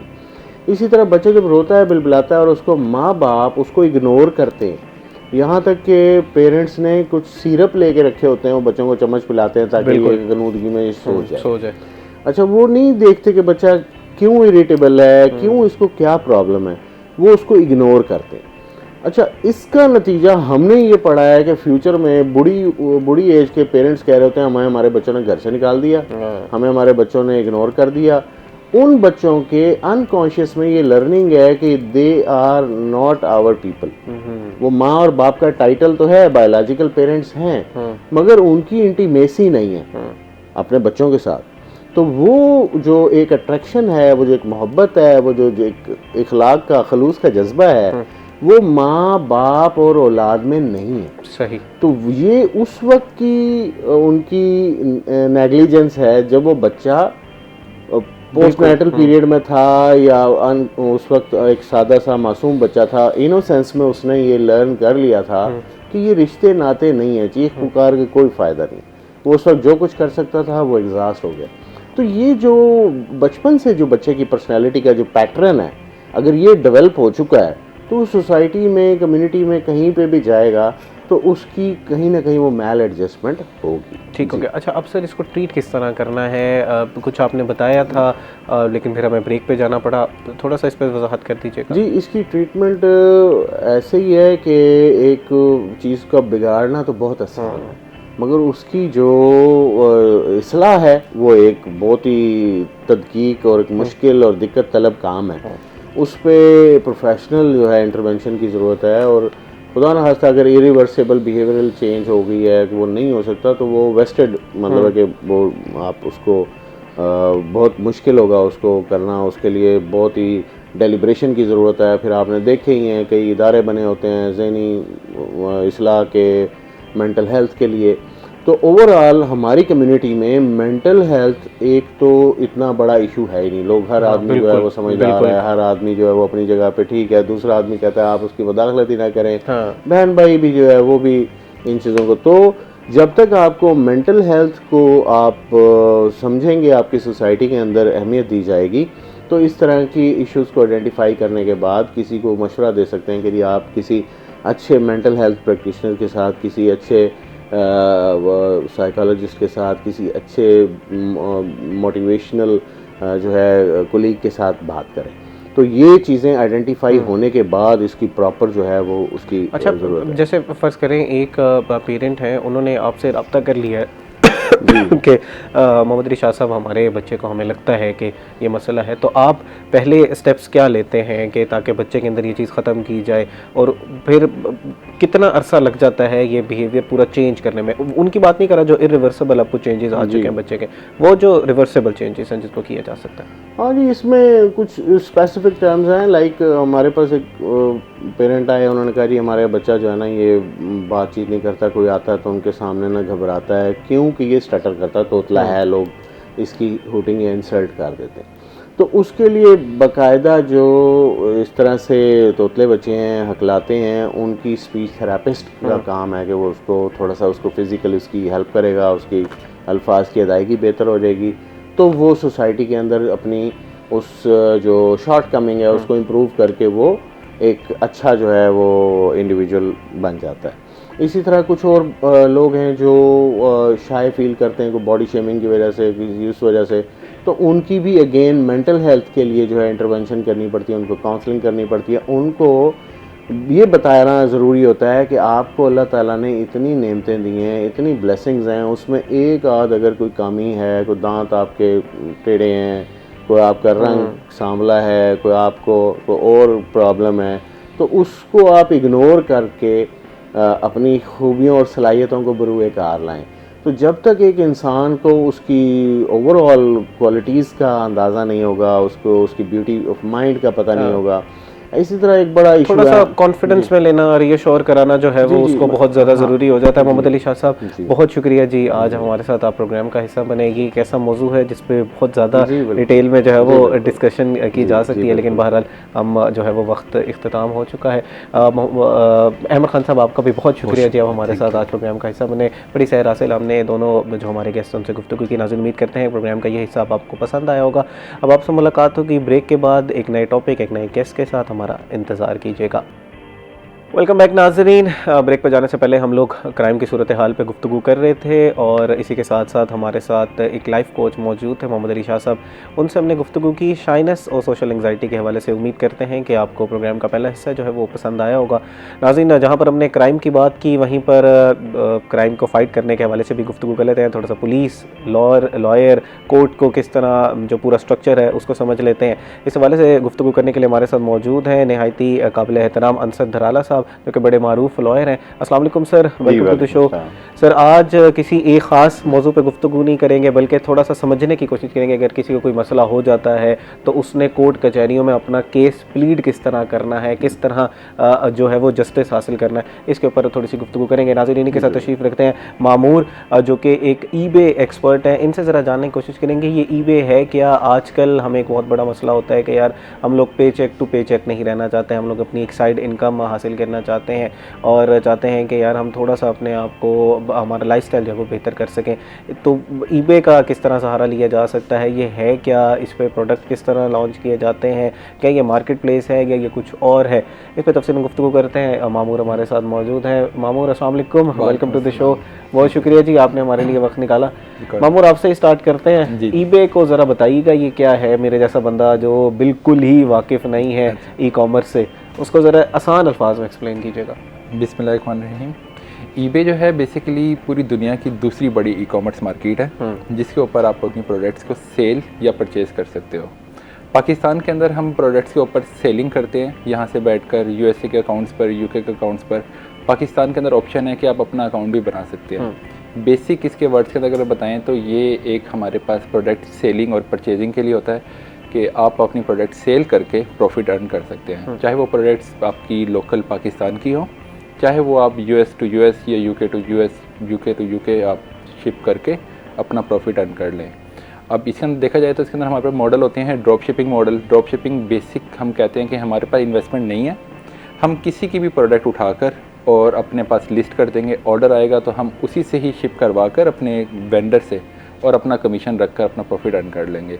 तो ये ड्रॉप शिपिंग प्लेटफॉर्म जो होता है हमारे पास, ये ईजी होता है कि आपके पास इन्वेस्टमेंट नहीं है और आप अपना बेसिक कैरियर स्टार्ट कर सकते हैं ईबे के ऊपर। ठीक, ओके। अच्छा, इससे ये समझ आया कि ये एक मार्केट प्लेस है जिस तरह हमारे यहाँ हम लोग जो ऑनलाइन शॉपिंग करते हैं, जिस वेबसाइट से जाके परचेज करते हैं, किसी ब्रांड का नाम नहीं लेंगे हम यहाँ पर, वहाँ से जो हम चीज़ें जाके परचेज कर रहे हैं उसी तरह का मार्केट प्लेस है, लेकिन ये एक इंटरनेशनल लेवल पे है। अच्छा, अब पाकिस्तान से बैठ के अगर मैं इस पर अपना अकाउंट बनाना चाहता हूँ, एक तो पहले अर्निंग अपॉर्चुनिटी ज़रा बता देना ताकि लोगों को पहले समझ जाए कि आप कितना कमा सकते हैं, किस तरह इस पर बिजनेस किया जा सकता है, ताकि लोगों को पता, लोगों के अंदर एक मोटिवेशन भी पैदा हो। तो ज़रा ये पहले बता दीजिएगा। अब इसमें देखा जाए ना तो हमारे पास बेसिक जो प्रोडक्ट्स होती है, अब कप हमारे साथ पड़ा हुआ है, ये कप भी अगर हम देखें तो अमेज़ॉन के ऊपर इसकी प्राइस लिस्टिंग होगी $9 $10 की, ठीक है। और हम इसको ईबे पर सेल आउट कर सकते हैं $15 का, $16 का, according to your product value, ठीक है। अगर हम प्रोडक्ट को अच्छी तरीके से शो कराएंगे तो हमारे पास ज़्यादा चांस है कि हम प्रोडक्ट की ज़्यादा अच्छी सेल उठा सकें। तो एक प्रोडक्ट के ऊपर हमें $5 या $4 का प्रॉफिट इजीली अर्न हो सकता है। सही। और ऑर्डर एवरेज अगर देखा जाए, बेसिक एक एवरेज अकाउंट के लिए 4-5 ऑर्डर डेली के ईजी आ जाते हैं, ठीक है। $4-5 का मतलब आपके पास $20 से $30 आप पर डे का ईजिली अर्न कर सकते हैं, जो मंथ का आपका तकरीबन $500-700 जो एवरेज आपका सारा प्रॉफिट ग्रॉस को साइड पे करके आपका एवरेज नेट इनकम आ जाएगी। मुझे मामूर साहब वही वाला बयान लग रहा है कि जिस तरह कोर्स बेचने के लिए बताया जा रहा है, आप ये भी कर सकते हैं, आप ये भी कर सकते हैं, या आपके घुटनों में दर्द है तो ये वाला तेल लगाएं, 3 दिन में घुटनों का दर्द भी खत्म हो जाएगा। तो ये तो वो वाला बयान लग रहा है, तो हर कोई फिर ईबे की नहीं कर रहा। बिल्कुल ऐसे ही है। देखें अभी ना हमारे पास ना लोगों में यहाँ शऊर नहीं है, लोग यहाँ पर ना एक हफ्ता करके सोचते हैं कि हम लोग एक्सपर्ट बन गए, इलॉन मस्क, ठीक है। तो वो आगे हमारी मार्केट भी ख़राब करते हैं, मतलब अकाउंट को सही चलाते नहीं है, ठीक है। अंग्रेज़ों के साथ, जो गोरों के साथ, जो भी हमारे क्लाइंट्स होते हैं, तो उनके साथ सही बिहेव नहीं करते, फ्रॉड की एक्टिविटीज़ में आ जाते हैं, जिस वजह से उनके अकाउंट सस्पेंड हो जाते हैं। अगर एक बंदा रेगुलर जो कर रहा हो तो वो अच्छा एक अर्न कर लेता है। अब मैंने आपको बेसिक एवरेज इनकम बताई है $500-600। जो लोग कर रहे हैं वो लोग $5,000 भी निकाल लेते हैं, ठीक है। अब एक अकाउंट हमारे पास चल रहा था, उसकी पिछले मंथ का जो नेट प्रॉफिट निकला है वो $2,000 हमें उसका हुआ है अर्न ना। उसके अंदर 2 लोग बैठ कर काम कर रहे थे और $2,000 के अंदर से प्रॉफिट निकल आया। तो ये बिल्कुल इजी इसके अंदर ऑप्शंस हैं अगर आप करना चाहो। ईबे जो है बेसिकली बाकी मार्केट से काफ़ी ज़्यादा इजी है। अच्छा, इसके अंदर हमें ना कोई इतना ज़्यादा इश्यूज नहीं होते। जैसे अमेज़ोन के ऊपर हम अगर काम करें तो हमें ना ब्रांड अप्रूवल चाहिए, ठीक है। अमेज़ोन की और पॉलिसीज़ बहुत ज़्यादा हैं। ईबे हमें अलाउ करता है कि आप ड्रॉप शिपिंग कर सकते हैं, ठीक है। आप इजीली अपनी सेल या अपनी प्रोडक्ट्स को चूज़ कर सकते हैं, ठीक है। अच्छा, अब एक शख्स है, उसने आपका आज का हमारा प्रोग्राम देखा, उसने कहा कि यार ये ईबे एक प्लेटफॉर्म है जिस पर जाके मैंने अपना आसानी से अपना अकाउंट बनाना है और वहाँ पर चीज़ें लिस्ट करना शुरू कर देनी है, मेरे पास जो प्रोडक्ट है, और फिर उसको बेचना शुरू कर देना है। ऐसा ही है? बिल्कुल ऐसे ही है, लेकिन इसके लिए पाकिस्तान के अंदर आपको बनाना पड़ेगा पेयोनीर का अकाउंट। अच्छा, पेयोनीर एक इंटरनेशनल हमारे पास मर्चेंट है, ठीक है। उसका अकाउंट बनाकर, क्योंकि ना ईबे डायरेक्टली आपको पे आउट्स आपके पाकिस्तानी बैंक्स में नहीं देता अभी, ठीक है। उसके लिए हम दरमियाने मर्चेंट यूज़ करते हैं पेयोनीर का।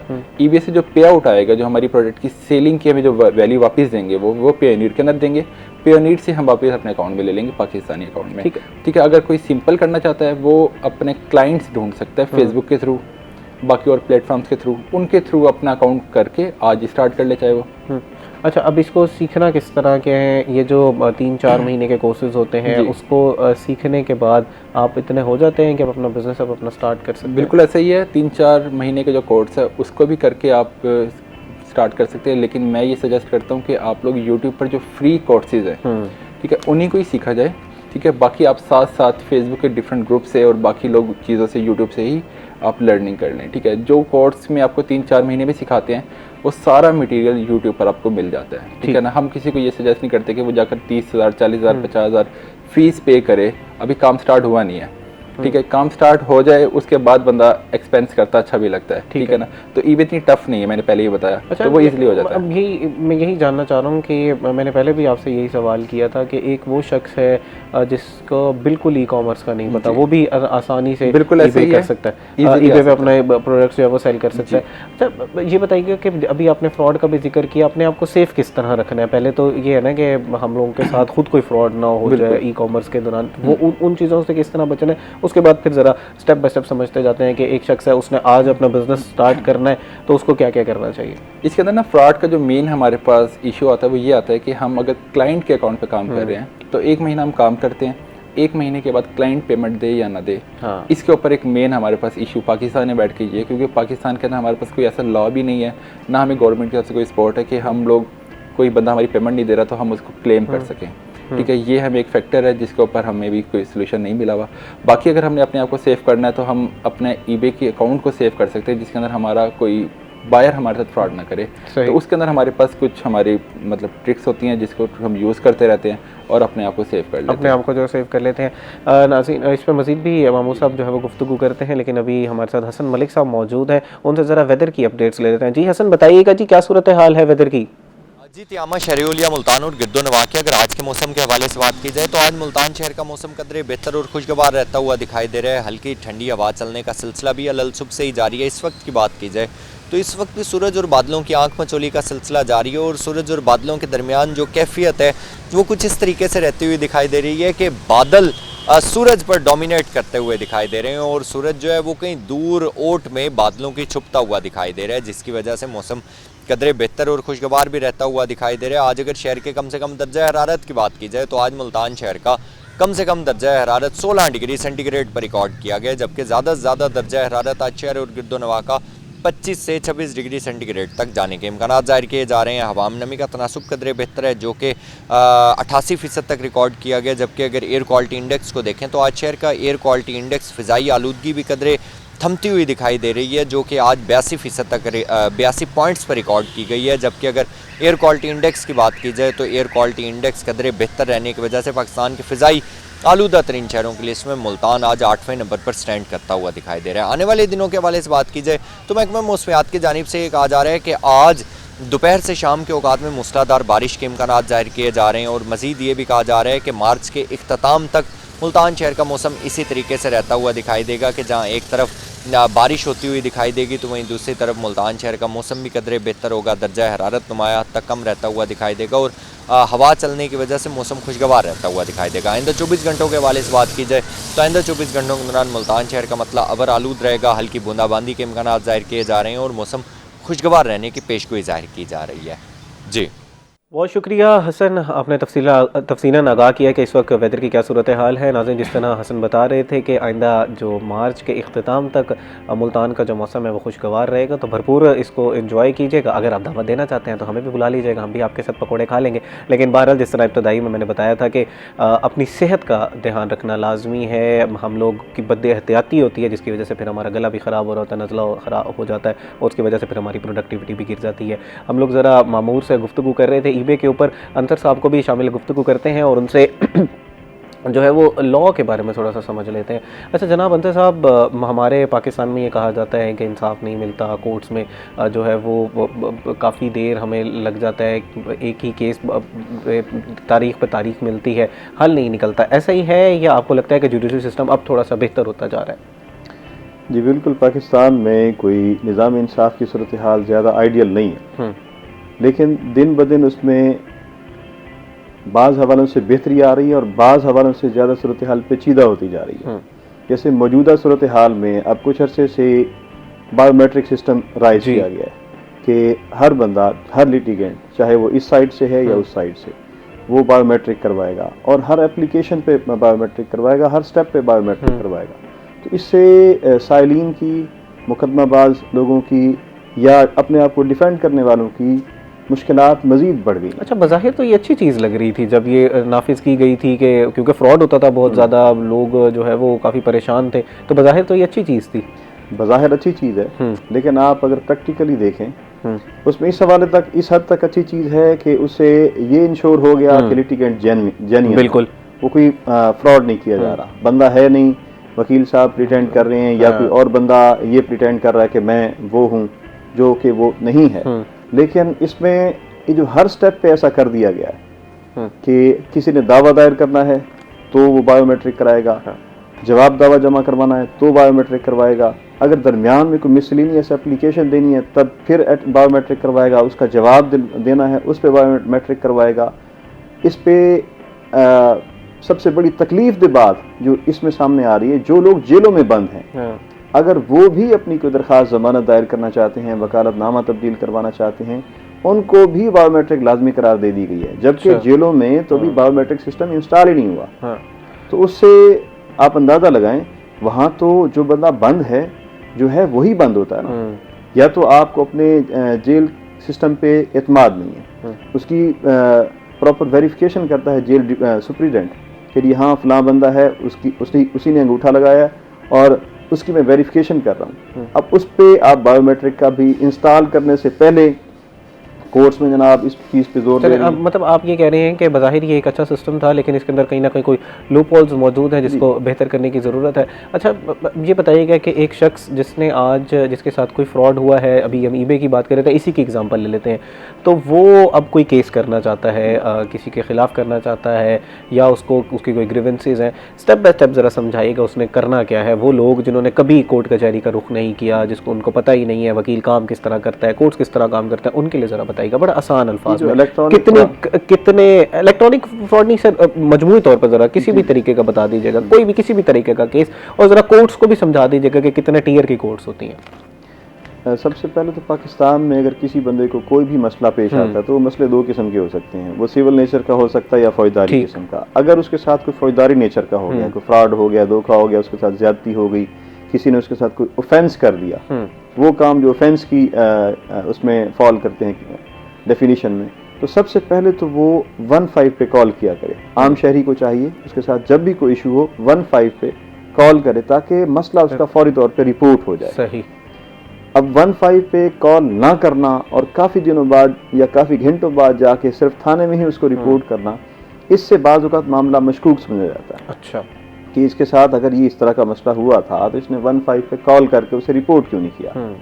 15 पे कॉल करके रिपोर्ट करने से वो अदालतों में बाज़ औक़ात होता है ये डिले करके रिपोर्ट करने की वजह से मामले को मशकूर करार दे के मुलजिम को ज़मानत दे दी जाती है, या और इस तरह के इश्यूज़ खड़े हो जाते हैं, तो ये इशू जो है फर्स्ट स्टेप पे ही हल हो जाया करेगा कि ये उस पर इल्ज़ाम नहीं लगेगा बंदे पे, क्योंकि क्रिमिनल जस्टिस सिस्टम में पूरी दुनिया में एक यूनिवर्सल उसूल है कि एक्यूज पर्सन को फेवरेट चाइल्ड ऑफ लॉ समझा जाता है, उसे छोटा सा भी शक का फ़ायदा हो तो दिया जाता है। तो बंदा पहले ही स्टेप पे शक का फ़ायदा अपने अपोजिट पार्टी को ना दे दे, केस को प्रॉपरली टाइमली रिपोर्ट ना करके, तो उसके लिए ज़रूरी है सबसे पहले तो 15 पे कॉल किया। ठीक, अब थाने वालों की जिम्मेदारी होती है, जब वो रिस्पॉन्ड करते हैं, मौके पे आते हैं या बंदे को थाने बुला लेते हैं, तो वहाँ पे जाके अपनी शिकायत को प्रॉपरली वो रजिस्टर करवाए। इसमें बुनियादी जिम्मेदारी तो थाने वालों की होती है कि जो बंदे का इशू है उसे सुने, अगर वो समझते हैं कि ये क्रिमिनल नेचर का है तो उस पर FIR रजिस्टर करें। सही, अगर वो क्रिमिनल नेचर का नहीं है तो, और वो सिविल नेचर का है, तो उस पर ज़ेर दफ़ा 155 उन्होंने रपट फिर भी दर्ज करनी होती है और उसे बताना होता है कि आपका ये सिविल नेचर का है, फैमिली नेचर का है, तो आप जाके इस पे प्रॉपर कोर्ट से प्रॉपर फोरम पे रुजू करें। लेकिन पुलिस आमतौर पे इसमें नहीं करती ऐसा, जिस वजह से लिटिगेशन मल्टीप्लाई होती जाती है, लोगों के लिए मसाइल बढ़ते जाते हैं। तो उसके लिए फिर कोर्ट है आगे, अगर वहाँ पे उसकी नहीं होती सुनवाई तो वो कोर्ट से रुजू कर सकते हैं। FIR दर्ज नहीं हुई तो वहाँ पे जाके 22A की पिटीशन दायर कर सकते हैं, जनाब हमारी FIR दर्ज नहीं हुई, उसको डायरेक्शन। कितने टाइप्स के कोर्ट्स हैं? अब अगर हमारी FIR दर्ज हो गई है और अब मामला जो है वो लिटिगेशन में जा रहा है या मामले पे अब तफ्तीश हो रही है, तो कितने टाइप के कोर्ट्स हैं, किस तरह वो केस चलेगा, इस पे ज़रा समझाइएगा, क्योंकि बड़ा पेचीदा मसला है और लोगों को आए दिन इस तरह के मसाइल होते हैं। तो हम कोशिश करेंगे कि आज के प्रोग्राम में जितना आसान हो सके उतनी आसानी से हम इसको समझाएं। बड़ा कोर्ट्स की तो बहुत सारी किस्में हैं, मैं आपको जनरल किस्में जनरल पे गुफ्तगू कर लेते हैं सर। इस पर वक्त हुआ एक ब्रेक का, ब्रेक के बाद इस पर तफसीलन गुफ्तगू करते हैं। नाज़रीन, ब्रेक के बाद इसी मौजू पर गुफ्तगू करेंगे, हमारा इंतजार कीजिएगा। वेलकम बैक नाजरीन। ब्रेक पर जाने से पहले हम लोग समझ रहे थे कि अगर किसी के साथ कोई मसला हो गया है और अब वो कोर्ट्स में जाना चाहता है तो बड़ा आसान अल्फाज में मैंने गुजारिश की थी अंसर साहब से कि वो समझा देंगे अब उसने स्टेप बाय स्टेप करना क्या है। अंसर साहब, आप जनरल ज़रा थोड़ा सा समझा रहे थे, उसको वहीं से कंटिन्यू कीजिएगा कि एक शख्स है जिसकी FIR अब दर्ज हो गई है, अब आगे क्या होगा उसके साथ? FIR दर्ज अगर उसकी हो गई है तो पुलिस मुलजिम को उस पर गिरफ्तार करेगी या इन्वेस्टिगेशन शुरू करेगी। गिरफ्तारी ज़रूरी होगी तो गिरफ्तार करेगी, नहीं ज़रूरी होगी तो उसी के मुताबिक वो डील करेंगे। ठीक, इसमें मुलजमान जिसके खिलाफ FIR दर्ज हो जाती है वो समझता है कि मैं बेगुनाह हूँ, तो फौरी तौर पे जाके सेशन कोर्ट से अपनी प्री अरेस्ट बेल ठीक वो सीख कर सकता है। कोर्ट उसे प्री अरेस्ट बेल ग्रांट कर देती है इंटरम बेसिस पे, फिर वो आके शामिल तफ्तीश होता है। इसमें मुद्दई फरीक ने, जो कंप्लेनेंट फरीक है, उसने अपने एविडेंस पेश करनी होती है तफ्तीशी के पास कि ये हमारे पास सबूत हैं, गवाह पेश करने होते हैं अपने वकूए के, अपनी ग्रीवेंस के। और जो इल्ज़ाम वाले फरीक है, अगर वो समझते कि हम बेगुनाह हैं तो उन्होंने अपनी बेगुनाही के हवाले से बताना होता है कि मैं उस जगह पे मौजूद ही नहीं था जहाँ का ये वकूआ बयान कर रहे हैं, या उस वक्त मैं था ही किसी और शहर में, जिसे प्ली ऑफ एलिबाई कहते हैं। सही, कि अपनी एब्सेंस वहाँ क्लेम करना। तो कोर्ट में जाके तफ्तीशी अपनी वो फाइंडिंग्स कोर्ट को बताता है कि मैंने ये एविडेंस कलेक्ट की हैं, उसकी बुनियाद पे कोर्ट देखने के बाद डिसाइड करती है कि बंदे को एक्यूज पर्सन को प्री अरेस्ट बेल कंफर्म करके ग्रांट करनी है या नहीं करनी।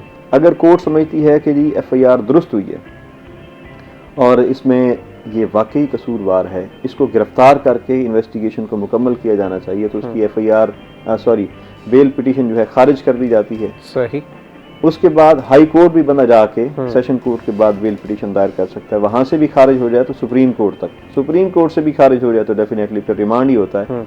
किसी भी स्टेज से खारिज हो जाए और बंदा गिरफ्तार हो जाए तो तफ्तीशी उसका रिमांड लेता है, जो कि 14-15 दिन तक हो सकता है। इस दौरान फिजिकल कस्टडी में रहता है पुलिस के पास बंदा जो मुलजिम होता है। मुद्दई पार्टी ने वहाँ भी जाके अपनी मजीद कोई एविडेंस होती है तो पेश करनी होती है तफ्तीशी के पास, और एक्यूज पर्सन से तो डेफिनेटली वो चूँकि उनकी कस्टडी में होता है वो खुद ही एविडेंस कलेक्ट कर लेते हैं, या वो समझते हैं कि बेगुनाह है तो उसे डिस्चार्ज कर देते हैं। ठीक हो गया। अच्छा जी, कंप्लीट कीजिएगा, फिर इसके अंदर एक सवाल है वो भी जब इन्वेस्टिगेटिंग ऑफिसर इन्वेस्टिगेशन कंप्लीट कर लेता है तो वो अपना चालान उसका बना के 173 की रिपोर्ट कहते हैं, रिपोर्ट अंडर सेक्शन 173 ज़ाब्ता फौजदारी CRPC, वो सबमिट करवाता है प्रोसिक्यूशन के पास।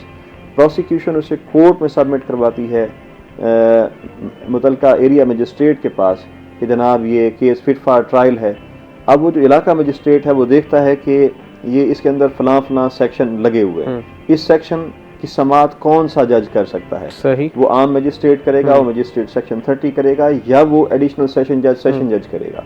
वो जिसके लेवल की समात दरकार हो, जिसकी जुरिस्डिक्शन में फॉल करता हो, वो उस मुतलका ट्रायल कोर्ट को केस भेज दिया जाता है। ठीक। फिर वहाँ पे कोर्ट एक्यूज पर्सन अगर बेल पे हो तो उसे नोटिस समन कर लेती है, और अगर जेल में हो तो उसे वहाँ से बुलवा लेती है जेल अथॉरिटीज़ के जरिए। ठीक। और साथ में कंप्लेनेंट पार्टी को, उसके गवाहों समेत पुलिस को, प्रोसिक्यूशन को नोटिस करती है कि अपनी एविडेंस पेश करें। ओके। वहाँ फिर एविडेंस पेश की जाती है, दूसरी तरफ से डिफेंस आता है, और क्रिमिनल कोर्ट जो है वो पूरे ट्रायल के बाद फिर फैसला करती है कि सजा होगी या बरियत। ठीक हो गया। अच्छा, इसमें ओनस प्रूफ करने का वो किसके ऊपर करता है? क्रिमिनल कंप्लेनेंट के ऊपर? में ओनस टू प्रूफ जो होता है वो टोटली प्रोसिक्यूशन पे होता है। ओके। मुद्दई फरीक और साथ जो सरकार के गवाहान होते हैं उन पे होता है।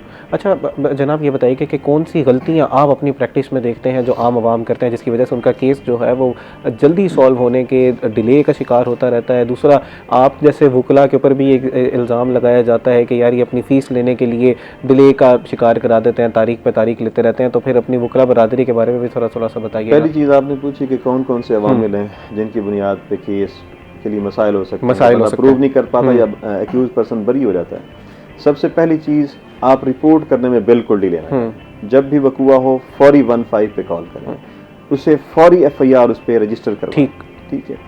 और कोशिश करें कि आमतौर पे लोग मिर्च मसाला डाल देते हैं। एक बंदे ने अगर वकूआ किया है, उनका मुखालिफ एक है, तो उसके रिश्तेदारों को भी साथ डाल देते हैं। तो इसका नुकसान ये होता है कि कल को कोर्ट में या पुलिस के पास अगला उन बाकी जिन लोगों को डाला है उनमें से एक बंदा भी साबित कर दे कि मैं तो वकूए की जगह पे था भी नहीं, तो केस मशकूक हो जाता है और असल मुलजिम को भी बेनिफिट ऑफ डाउट मिल जाता है और वो भी केस से बरी हो जाता है। तो विक्टिमाइज होने वाले लोगों को, एग्रीव्ड पर्सन्स को, मुद्दई फरीक को हमेशा चाहिए कि हकीकत से करीब स्टोरी बयान करे और उसमें गैर मुतल्लिका लोगों को अपनी दरख्वास्त जो FIR वाली होती है उसमें ना लाए। ठीक। ये वो बुनियादी गलतियां होती हैं कि जिसकी वजह से केस खराब हो जाता है और असल मुल्जिम भी बरी हो जाते हैं। और मैंने बहुत से हकीकी 302 के मुल्जिमान को इसी वजह से बरी होते देखा है कि उनके साथ मुद्दई फरीक ने 2-3 और बंदे रख दिए थे जिन्होंने साबित कर दिया कि हम मौके पे नहीं थे, असल बंदा भी बरी हो जाता है। सही। जनाब, मामूर साहब से थोड़ी सी गुफ्तगू कर लेते हैं ईबे के हवाले से। मामूर साहब, एक शख्स है, उसने अब स्टार्ट करना है ईबे, उसने यूट्यूब से सेशंस भी ले लिए, अपने लेक्चर्स भी ले लिए, अब वो कहता है मैं बिल्कुल इक्विप्ड हूँ, मुझे आज अपना स्टार्ट करना है। अब उसको पहला स्टेप उसने क्या करना है? ठीक है। अच्छा, इसके अंदर ना पहला स्टेप हमारे पास, अगर इसको हम देखें तो पहला स्टेप हमारे पास है कि अकाउंट क्रिएशन। सबसे पहले वो अपना अकाउंट क्रिएट करे। अगर अकाउंट नहीं है तो वो डिफरेंट प्लेटफॉर्म से अकाउंट की हंटिंग कर ले। ठीक है। उसके बाद अकाउंट क्रिएट हो जाए तो हमारे पास स्टेप होता है लिस्टिंग, प्रोडक्ट हंटिंग, ठीक है, ऑर्डर फुलफिलमेंट और उसके बाद कस्टमर सपोर्ट। ये 4 बेसिक स्टेप होते हैं। ठीक। लिस्टिंग जो है वो बिल्कुल ही सिंपल है, सिर्फ हमने कॉपी पेस्ट करना है, एक जगह पर हमारे लिखा हुआ है, हमने वहाँ से कॉपी करना है, पिक्चर सेव करनी है और अपने बाद अपलोड कर देनी है। ठीक है। लिस्टिंग तो ये है ना कि आपके पास जो प्रोडक्ट्स पड़े हुए हैं, अब आपने वो लिस्ट करने हैं ताकि उनके लिए बायर फिर वो खरीद सके। हाँ जी, वो देख सके। हाँ जी, ठीक हो गया। अच्छा, इसमें किस तरह के अंदाज़ा लगाया जाता है कि यार ये वाला प्रोडक्ट जो है वो मेरा सेल होगा, ये अंदाज़ा किस तरह लगाया जाता है? दूसरा, जो लोग पहले से बिजनेस कर रहे हैं और अब वो चाहते हैं कि मैं अपना बिजनेस ऑनलाइन शिफ्ट करूँ या अपनी ज़रा बढ़ाऊँ, रीच बढ़ाऊँ और मैं इंटरनेशनल मार्केट में अपने प्रोडक्ट सेल करूँ। फॉर एग्जांपल, किसी की शॉप है, कोई कपड़े बेचता है, या पाकिस्तान में क्योंकि टेक्सटाइल इंडस्ट्री बहुत ज़्यादा बूम करती है, काम काफ़ी ज़्यादा टेक्सटाइल पे काम होता है, तो वो अगर चाहते हैं कि हम अपना एक्सपोर्ट करना चाहते हैं तो वो किस तरह हेल्प ले सकते हैं ईबे की? बिल्कुल ठीक है। सबसे पहले मैं प्रोडक्ट हंटिंग के बारे में बताता हूँ कि प्रोडक्ट को हम कैसे आइडिया लगा सकते हैं कि इसकी सेल आनी है या नहीं आनी। हमें इसमें देखना पड़ता है कि प्रोडक्ट ऐसी हो जिसका मार्केट वैल्यू आम लोगों को ना पता हो। एग्जाम्पल है, ये कप है, इसके अंदर डिफरेंट क्वालिटीज़ हैं। यही कप आपको पाकिस्तानी मार्केट में 200 का भी मिल जाएगा, इसी तरह के कप आपको मिल जाएगा 1000 रुपये का। बिल्कुल ठीक है। हमने ना इसके अंदर आइडिया लगाना है कि ऐसी प्रोडक्ट्स जिनकी मार्केट वैल्यू ही नहीं पता, हम उन प्रोडक्ट्स को करेंगे ट्राई कि लिस्ट करें। एग्जाम्पल है कि अगर हम प्रोडक्ट देखें कि ऐसी प्रोडक्ट जो ब्रांड की है, ठीक है, उसका आइडिया हर किसी को है कि यार ये प्रोडक्ट इतने की मार्केट में मिल जाती है, तो वो प्रोडक्ट अगर हम लिस्ट करेंगे उसके ऊपर हमें प्रॉफिट चांसेस बहुत कम हो जाएगा कि हमें बचे। अगर प्रोडक्ट का जिसका आइडिया ही नहीं है उसके ऊपर हमें प्रॉफिट मार्जिन अच्छा बच जाएगा। इसके अंदर प्रोडक्ट की एग्जांपल देता हूँ, जैसे ना आप वुडन के ऊपर काम करें। हाँ। ठीक है। वुडन आइटम्स जो है ना, जो हमारे पास घर में शो पीस के तौर पे यूज़ होती हैं, उन आइटम्स के ऊपर हमें अच्छा प्रॉफिट बच जाता है। ईबे के ऊपर एक मेन कैटेगरी हमारे पास फॉल करती है जिसके अंदर हम देखते हैं कि वो होती हैं फ्लावर्स, आर्टिफिशियल फ्लावर्स, और हमारे पास आते हैं वुडन बॉक्सेस ज्वेलरी के। वो जो प्रोडक्ट्स हैं इनके ऊपर आपको अच्छा प्रॉफिट बच जाता है, मतलब कि डबल या ट्रिपल प्रॉफिट भी बच जाता है। अगर प्रोडक्ट $20 की मिल रही है तो वो आपकी $40, $45, $60 तक इजीली सेल आउट हो जाती है। सही सही जी। अच्छा, अब ये तो हमने ढूंढ लिया प्रोडक्ट जी, वो जिनका पहले से बिजनेस है अब वो आना चाहते हैं। अब देखें, पाकिस्तान एक्सपोर्ट कंट्री है, हमें सबको पता है कि पाकिस्तान से प्रोडक्ट्स बाहर जाती हैं। यहाँ पर सर्जिकल आइटम्स, यहाँ से क्रिकेट का सामान, यहाँ से टेक्सटाइल और बहुत सारी आइटम्स ऐसी हैं जो यहाँ से बाहर जा रही हैं, लेकिन हम लोगों को ये नहीं पता कि हम कैसे सेल आउट कर सकते हैं। एक इंडिविजुअल पर्सन, एक मैं खुद अकेला कैसे सेल आउट कर सकता हूँ। तो इसके अंदर हमें ये देखना है कि हमने ऐसे प्लेटफॉर्म से अकाउंट बनाना है जो पाकिस्तान के अंदर जिनकी एक्सेस है, जिससे हम प्रोडक्ट्स को बाहर भेज सकते हैं। उसके अंदर अगर हम देखें तो हमारे पास पहला ऑप्शन है ईबे। ठीक है, ईबे के ऊपर हम अकाउंट बनाकर अपनी वो प्रोडक्ट ईबे के अकाउंट पर लिस्ट कर दें। ऑर्डर आने के ऊपर हम पाकिस्तान पोस्ट जो हमारा गवर्नमेंट का है उसी को यूज़ करके हम पूरी दुनिया में शिप कर सकते हैं। अच्छा, और उसका प्राइस भी बहुत कम है, मतलब देखें कि 1 किलो के ऊपर पाकिस्तान पोस्ट का यूएसए का रेट तकरीबन है 3000 रुपये। 1 किलो का पार्सल आप इजीली शिप कर सकते हैं। सही, पूरी दुनिया में आप पाकिस्तान पोस्ट की हेल्प से अपना जो प्रोडक्ट है आप लिस्ट कर सकते हैं जिसमें मिनिमल कॉस्ट है जी। अच्छा, लोग घबराते भी तो है ना कि यार मेरा जो इनिशियल कॉस्ट है वो बहुत ज़्यादा लगी, खासतौर पर अमेजोन के बारे में ये काफ़ी ज़्यादा। अमेजोन के बारे में ये अमेजोन के ऊपर है बहुत बड़ी मार्केट, ठीक है। तो जिसके पास इन्वेस्टमेंट कम है और शुरू में वो बिगनर है तो वो इतनी बड़ी मार्केट में स्टेप ही ना ले, वो छोटी मार्केट से स्टार्ट करे, आहिस्ता आहिस्ता सीख कर वो बड़ी मार्केट। इनिशियल इन्वेस्टमेंट कितनी चाहिए होगी? अगर पाकिस्तान से आप लोग स्टार्ट करने जाते हैं तो इनिशियल इन्वेस्टमेंट कम से कम मिनिमम $100 हो, जिसके अंदर आपकी प्रोडक्ट्स की कुछ सोर्सिंग हो जाए और आप शुरू के 10 ऑर्डर शिप कर सकें। अच्छा ठीक है, कंप्लीट करें बस कम, ठीक है। अच्छा मामून, ये बताइएगा कि फॉर एग्जांपल मेरे पास प्रोडक्ट्स हैं लेकिन मैं ये नहीं करना चाहता, मैं खुद नहीं करना चाहता, लेकिन मैं आप जैसे लोगों की हेल्प लेना चाहता हूँ। इस तरह भी ईबे के थ्रू काम किया जा सकता है? फॉर एग्जांपल मेरी एक शॉप है, काफ़ी अच्छा मेरा बिजनेस है, पाकिस्तान में काफ़ी अच्छा काम मैं कर रहा हूँ, लेकिन अब मैं चाहता हूँ मैं इंटरनेशनल मार्केट को ज़रा टैप इन करूँ, तो मैं ईबे का सहारा ले लेता हूँ, मैं मामून को हायर कर लेता हूँ, यार आप मेरे लिए काम करते हैं। इस तरह भी होता है? बिल्कुल, इस तरह भी हो सकता है कि आईडी किसकी बनेगी? मेरी बनेगी, मामून आईडी आपकी बनेगी, ठीक है। आपके अकाउंट के ऊपर जस्ट मैं वर्चुअल असिस्टेंट की सर्विसेज दूंगा। अच्छा, आपके अकाउंट को मैनेज करूंगा, आपके साथ हम प्रॉफिट शेयरिंग के ऊपर आ जाएंगे कि अगर हम 40-60 लेंगे या 50-50 हमारा प्रॉफिट मार्जिन आपस में डिवाइड हो जाएगा। आपने कोई काम नहीं करना, आपने जस्ट मुझे अकाउंट की एक्सेस और अपनी प्रोडक्ट्स देनी है, क्योंकि इन्वेस्टर आप हैं, मैं आपके अकाउंट की सर्विसेज दे रहा हूँ। ठीक है। अच्छा, इसमें तो फिर पाकिस्तानी तो एक ख़ास एक एरिया था, अमेज़ॉन ने तो पहले उसको ब्लैक लिस्ट कर दिया और उसके बाद फिर हम सुन रहे थे कि वेयर हाउस आ रहे हैं, फिर वो वेयर हाउसेज भी नहीं आए। तो अनफॉर्चुनेट है, हम लोग जहाँ पर कहते हैं कि कानून हमारी हेल्प नहीं करता, हम लोग खुद भी फ्रॉड करते हैं। तो वो कौन से फ्रॉड्स हैं जो हमने नहीं करने? अच्छा, अमूमी तौर पर लोगों को जो लेक्चर ले रहे होते हैं या जिससे ले रहे होते हैं, इनको भी नहीं पता होता कि यार हम जो सीख रहे हैं वो मैं फ्रॉड सिखाया जा रहा होता है, तो वो किस तरह पता लगाना है? अच्छा, इसके अंदर ना सबसे मेन फ्रॉड ये है कि हमें ना हम अपने प्रोडक्ट्स को अमेजोन से एग्जांपल है शिप कर रहे हैं सोर्सिंग, और ईबे के थ्रू हम अपने कस्टमर को सेल आउट कर रहे हैं। ईबे पर हमारे पास ऑर्डर आ रहा है, हम ड्रॉप शिपिंग प्लेटफॉर्म के ऊपर बात कर रहे हैं कि ईबे पर हमारे पास ऑर्डर आ गया, अमेजोन से हम सोर्सिंग कर रहे हैं। सही, हाँ ठीक है। अब अमेजोन से जब हमने सोर्सिंग की और हमने अपने कस्टमर के एड्रेस पे भिजवा दी, कस्टमर को डिलीवर्ड भी हो गया, कस्टमर ने हमें पेमेंट भी दे दी, लेकिन हम अमेजोन को क्लेम ये करते हैं कि हमें प्रोडक्ट मिली ही नहीं है, हमारी कस्टमर को प्रोडक्ट पहुंची ही नहीं है। तो अमेजोन इतनी बड़ी मार्केट है, ठीक है, तो वो लोग कहते हैं कि कस्टमर फर्स्ट, वो हमें रिफंड दे देते हैं। वो मेरी ठीक हो गया। इस पे मजीद भी जो गुफ्तगू करते हैं नाज़रीन, इस तरह के फ्रॉड्स भी हो रहे हैं जिनसे हमने बचना बहुत ज़रूरी है। नहायत ही अहम टॉपिक है, लेकिन इस वक्त हुआ एक ब्रेक का। ब्रेक के बाद यहीं से कंटिन्यू करेंगे, हमारे साथ रहिएगा।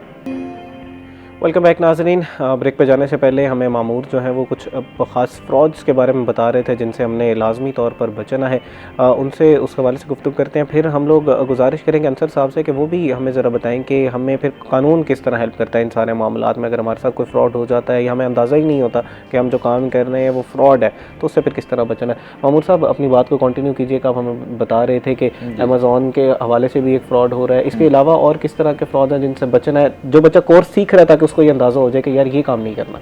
ऐसा इसके अंदर मेन हमारे पास जब एज अ सेलर हम देखें तो हमारे साथ ये स्कैम हो जाता है या हम लोगों के साथ कर देते हैं, ठीक है। ना हमने ये करना है ना अपने साथ होने देना है, ठीक है। अमेज़ॉन के पास भी राइट्स है कि वो हमारी ना आईडी सस्पेंड कर दे अगर हम फेक साबित हो गए। अब देखें, एक छोटा सा एक आप ना अमाउंट ले रहे हैं $5 $6, ठीक है, वो एक इलीगल पेमेंट है, लेकिन आपके पूरी अकाउंट की वर्थ भी तो खराब हो रही है ना, ठीक है। अब लोग इस चीज़ को नहीं सोचते, लोग समझते हैं कि यार अकाउंट्स की आईडीज और बन जाएंगी, हालांकि ऐसा नहीं है।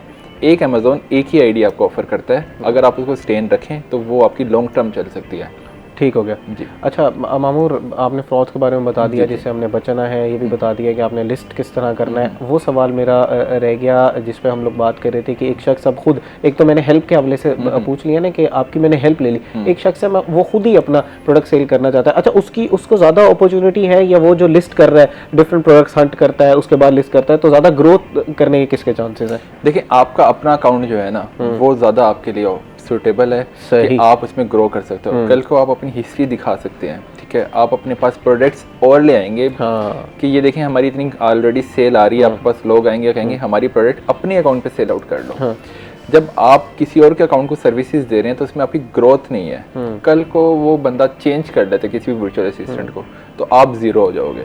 बेहतर ये कि अपना भी साथ साथ स्टार्ट करें और सर्विसेज दे के शुरू में इनिशियल आप इन्वेस्टमेंट आपके पास अगर नहीं है तो आप वहाँ से अर्निंग कर सकते हैं, अर्निंग करके लेकिन अपने ब्रांड पे लगाएं, ठीक हो गया, अपने स्टोर पर। ठीक हो गया। अच्छा मामूर, ये बताएं कि वो शख्स जिसने बड़ी मेहनत की जी कि उसने अपने पेरेंट्स को कहा जी मैंने कोर्स सीखना है, उनसे पैसे भी लिए, उन्होंने कोर्स भी सिखाया, लेकिन उसके बाद भी अब उसे काम नहीं मिल रहा, तो वो कौन सी ऐसी गलतियाँ कर रहा होता है जिसको आपको लगता है कि उसको ठीक करने की ज़रूरत है? अच्छा, 99% है यहाँ पर जितने भी स्टूडेंट्स हैं वो कोर्स सीखने के बाद फेसबुक के डिफरेंट ग्रुप्स में पोस्टिंग करते हैं, I am virtual assistant, I need account, और इस तरह पूरी एक कोटेशन पोस्ट कर देते हैं, ठीक है। इसके ऊपर कभी भी कोई सीनियर क्लाइंट आपके पास, मैच्योर क्लाइंट नहीं आएगा। अच्छा, अगर आपने क्लाइंट की हंटिंग करनी है तो सिर्फ मेन एक जो निचोड़ है वो ये है कि आपने अपने अकाउंट की अचीवमेंट्स शेयर करनी है।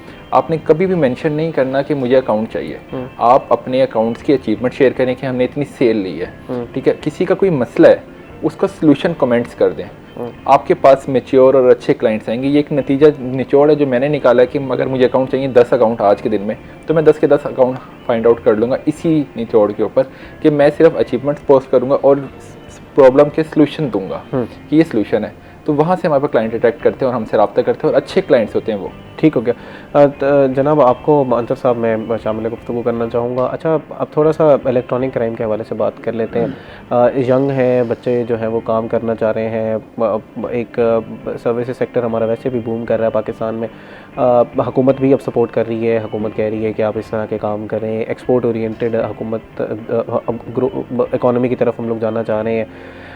गलतियाँ होती हैं, क्राइम हो जाता है या इनके साथ धोखा हो जाता है, दोनों सूरत हाल में हमने करना क्या, पहला स्टेप क्या कर लेना?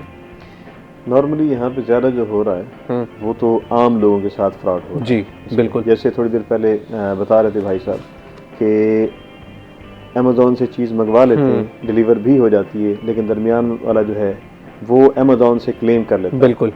तो इस तरह ऐसा भी हो रहा है कि लोगों से पैसे ले लेते हैं, अकाउंट में पैसे आ जाते हैं, डिलीवर चीज़ डिलीवर नहीं होती। बिल्कुल।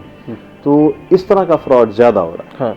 तो इस फ्रॉड पे अगर किसी के साथ ऐसा फ्रॉड हो जाए तो वो फौरी तौर पे इस मैटर को without no delay, without any delay, वो NCCIA को, एक नया इदारा FIA से अलग करके साइबर क्राइम को डील करने के लिए NCCIA बनाया गया है, उसको रिपोर्ट करें। तो उनकी एक्सेस है अक्सर इन चीज़ों तक कि वो आइडेंटिफाई कर लेते हैं और ये घर बैठे ही आपने पोर्टल पे इसकी कंप्लेन कर देनी है, इसको ऑनलाइन भी कर सकते हैं। लेकिन पाकिस्तान में चूंकि इतना एफिशिएंट नहीं है हमारा जस्टिस सिस्टम, तो आपको फिजिकली जाना ज़्यादा बेहतर रहता है। ठीक है। और इसमें आपने जिस तरह आप नॉर्मल थाने में जाके अपनी पूरी डिटेल बताते हैं उसी तरह मुहर्रर तहरीर करेगा, उसी तरह रिपोर्ट दर्ज होगी, उसी तरह FIR लॉन्च होगी। जी बिल्कुल सेम वही प्रोसेस है। अच्छा, ये बताइएगा कि इस तरह के केसेस में यूजुअली रिजॉल्व हो जाते हैं, जल्दी हो जाता है, या ये भी थोड़ा सा डिले का शिकार हो जाता है क्योंकि अब नया इदारा बना दिया गया है, एफिशिएंट होगा थोड़ा सा निज़ाम?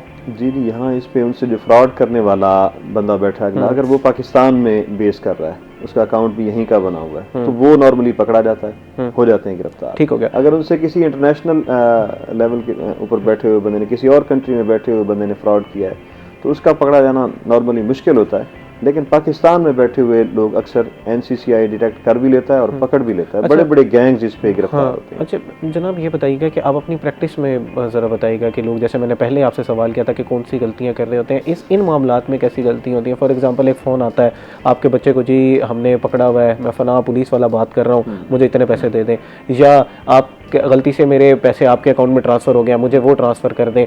अगर किसी के अकाउंट में वाकई गलती से पैसे आ गए हैं तो उसको फिर पहले क्या करना चाहिए? उसको बैंक को रिपोर्ट करना चाहिए, पुलिस को रिपोर्ट करना चाहिए, या इसको वापस कर देने चाहिए पैसे? दोनों सूरत हाल में ज़रा बताइए क्या करना है। सबसे पहले तो उसे रिपोर्ट करना चाहिए अपने मुतलका NCCIA वाले कि मेरे अकाउंट में ये पैसे आ गए, क्योंकि उसके खिलाफ अगर कोई एक्शन लेगा तो वह NCCIA लेगा। ठीक है, ठीक।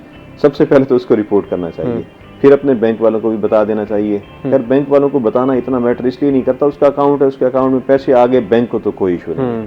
बैंक तो कभी उससे पूछेगा किसी लेवल पे जाके, अगर बहुत बड़ी अमाउंट है कि भाई ये सोर्स क्या है इसके आने का, तो वो तो बात की बात है, बता देगा। लेकिन जो इशू उससे आ सकता है वो आ सकता है FIA से या NCCIA से। तो FIA NCCIA दोनों को वो ऑनलाइन भेज दे अपनी कंप्लेंट कि मेरे अकाउंट में ये पैसे आए, मुझे नहीं पता कि ये कहाँ से आए। नॉर्मली अकाउंट्स में जो पैसे आ रहे होते हैं, अगर वो अकाउंट टू अकाउंट आए और वो कोई साइबर फ्रॉड नहीं हुआ तो उसे FIA डील करता है। मनी लॉन्ड्रिंग वगैरह का इशू हो, इस तरह के जैसे हवाला हुंडी के केसेस हैं, उन्हें FIA डील करता है। अगर कोई साइबर फ्रॉड के जरिए किसी ने पैसे वो लूटे हैं किसी के और इनके अकाउंट में आ गए हैं किसी के, तो वो NCCIA को डील करता है उसे। जिस बंदे के भी अकाउंट में पैसे आए और उसे पता ना हो कहाँ से आए, तो बेहतर यही है कि NCCIA और FIA दोनों की वेबसाइट्स पे जाके कंप्लेंट फाइल कर दे कि मेरे अकाउंट में ये पैसे आ गए और मुझे पता नहीं कहाँ से हैं और मेरा इनसे ताल्लुक नहीं है। इस पे NCCIA के पास अगर केस हो या FIA के पास, वो अकाउंट आपका ब्लॉक कर देते हैं। बड़े लोगों को परेशानी होती है, मुल्तान में बैठे हैं, कराची से उन्हें नोटिस आ जाता है, फिर कराची पहुंचे, उन्हें नोटिस आ जाता है जनाब लाहौर से, पेशावर से, तो लोगों के लिए बड़ी परेशानी हो जाती है। बाज़ औक़ात तो ये खास तौर पे होता है ये इजी पैसा वालों के साथ, ये शॉप्स वाले करता कोई और है, फंसते ये वो मंगवा लेते हैं पैसे। तो इसलिए इजी पैसा शॉप्स वालों को या ये जो सहूलतें दे रहे हैं, इस तरह के लोगों को बड़ा कॉन्शियस होकर काम करना होगा कि उनके अकाउंट में कोई पैसे मंगवा रहा है तो उनकी वो पूरी डिटेल रखा करें।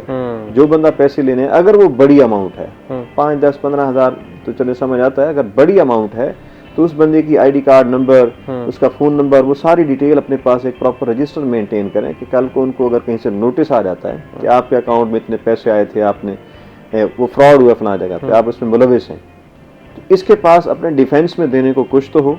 ठीक है, तो प्रॉपर अपने पास। और अगर ये कंप्लेंट दायर करते हुए किसी वकील की हेल्प ले ली जाए कि सर ये किस तरह करना है, तो वो फिर आइडियल बेहतर होता है, क्योंकि वकील खास तौर पे जो साइबर क्राइम या FIA को डील करते हैं वो बेहतर आपको गाइड कर सकते हैं।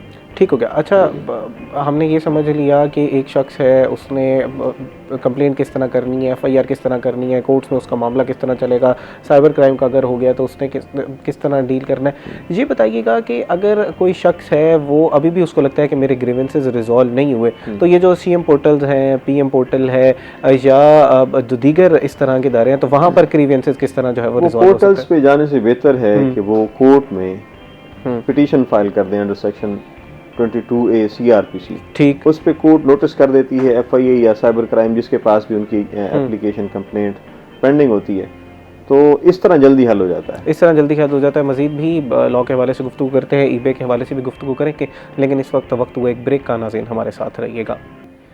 वेलकम बैक नाजरीन। आप ज़रा थोड़ी सी eBay के ऊपर गुफ्तगू कर लेते हैं। मामूर से हमारे साथ मौजूद है। मामूर, हमारे पास लास्ट 5 to 6 मिनट्स हैं। मुझे ज़रा ये बताइएगा कि डिफरेंट मॉडल्स हैं अपने, एक सर्च इंजन है कैसिनी, वो किस तरह काम करता है, वो आपकी हेल्प किस तरह करता है eBay में अगर आप बिल्कुल नए हैं। दूसरा, बाय आउट मॉडल ज़्यादा बेहतर है या ऑक्शन मॉडल ज़्यादा बेहतर है जब आप अपनी चीज़ें सेल कर रहे हैं तो? ठीक है, अच्छा देखिए, इसके अंदर ना अगर हमने search engine optimization SEO basically हम इसको इसलिए करते हैं ताकि हमारी प्रोडक्ट्स जो हैं वो टॉप पर हो सके। ठीक, जब तक हमारी प्रोडक्ट टॉप पर शो ही नहीं होगी तो हमें ऑर्डर्स भी नहीं आएंगे।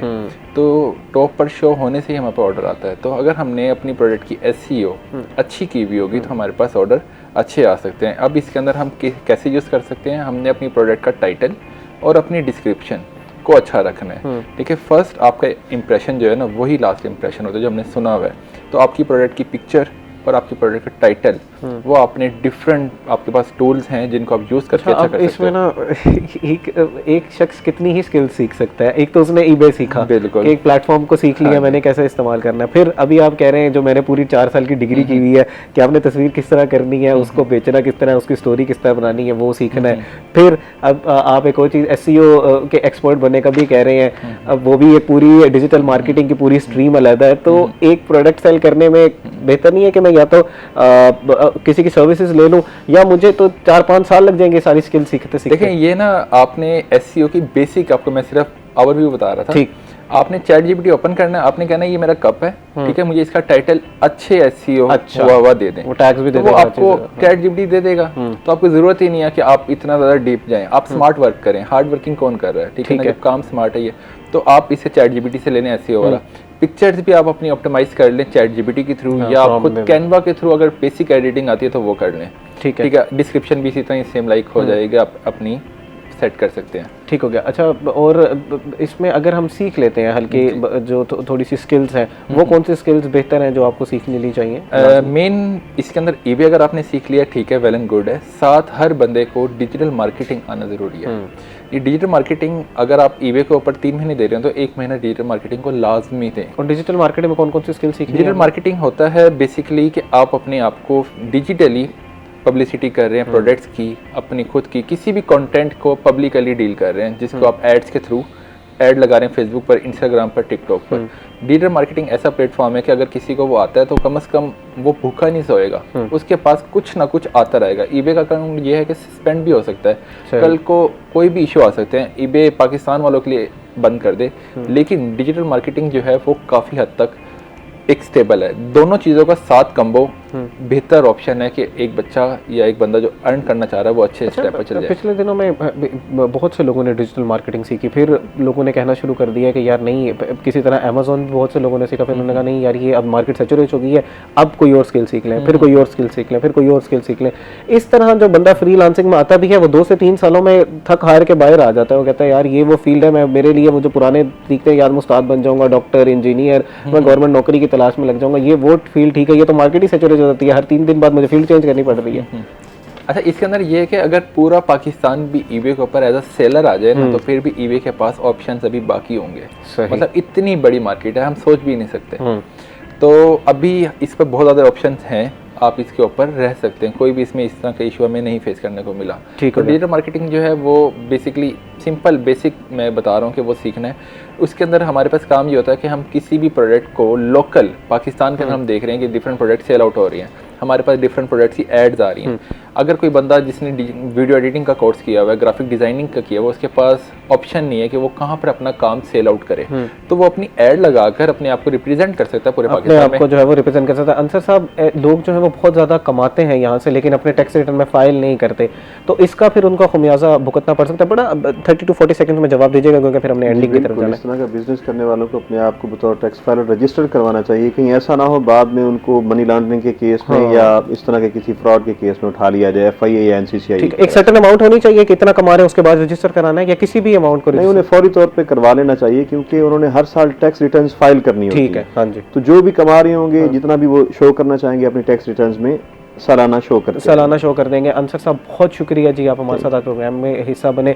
बड़ा ही आसान अल्फाज में आपने समझाया कि कानून किस तरह हेल्प करता है, आवाम को क्या करना चाहिए, बड़ा आसान और लेकिन जामे और मुदल्लल अंदाज में आपने बताया। मामूर साहब, आपको भी बहुत शुक्रिया जी, eBay को आपने बताया कि किस तरह आप लोग पैसे कमा सकते हैं। हम लोगों को एक बड़ा मसला होता है कि यार मैं पेचेक टू पेचेक चल रहा हूँ, कुछ एक साइड इनकम मेरी होनी चाहिए, और जो लोग फुल टाइम इसको करना चाहते हैं वो भी कर सकते हैं। उम्मीद करते हैं कि नाज़रीन आपको भी आज का प्रोग्राम पसंद आया होगा। अब आपसे मुलाकात होगी कल एक नए प्रोग्राम, एक नए टॉपिक के साथ। तब तक अपने मेज़बान थे हम आज़म को दीजिए इजाज़त। अल्लाह के बाद।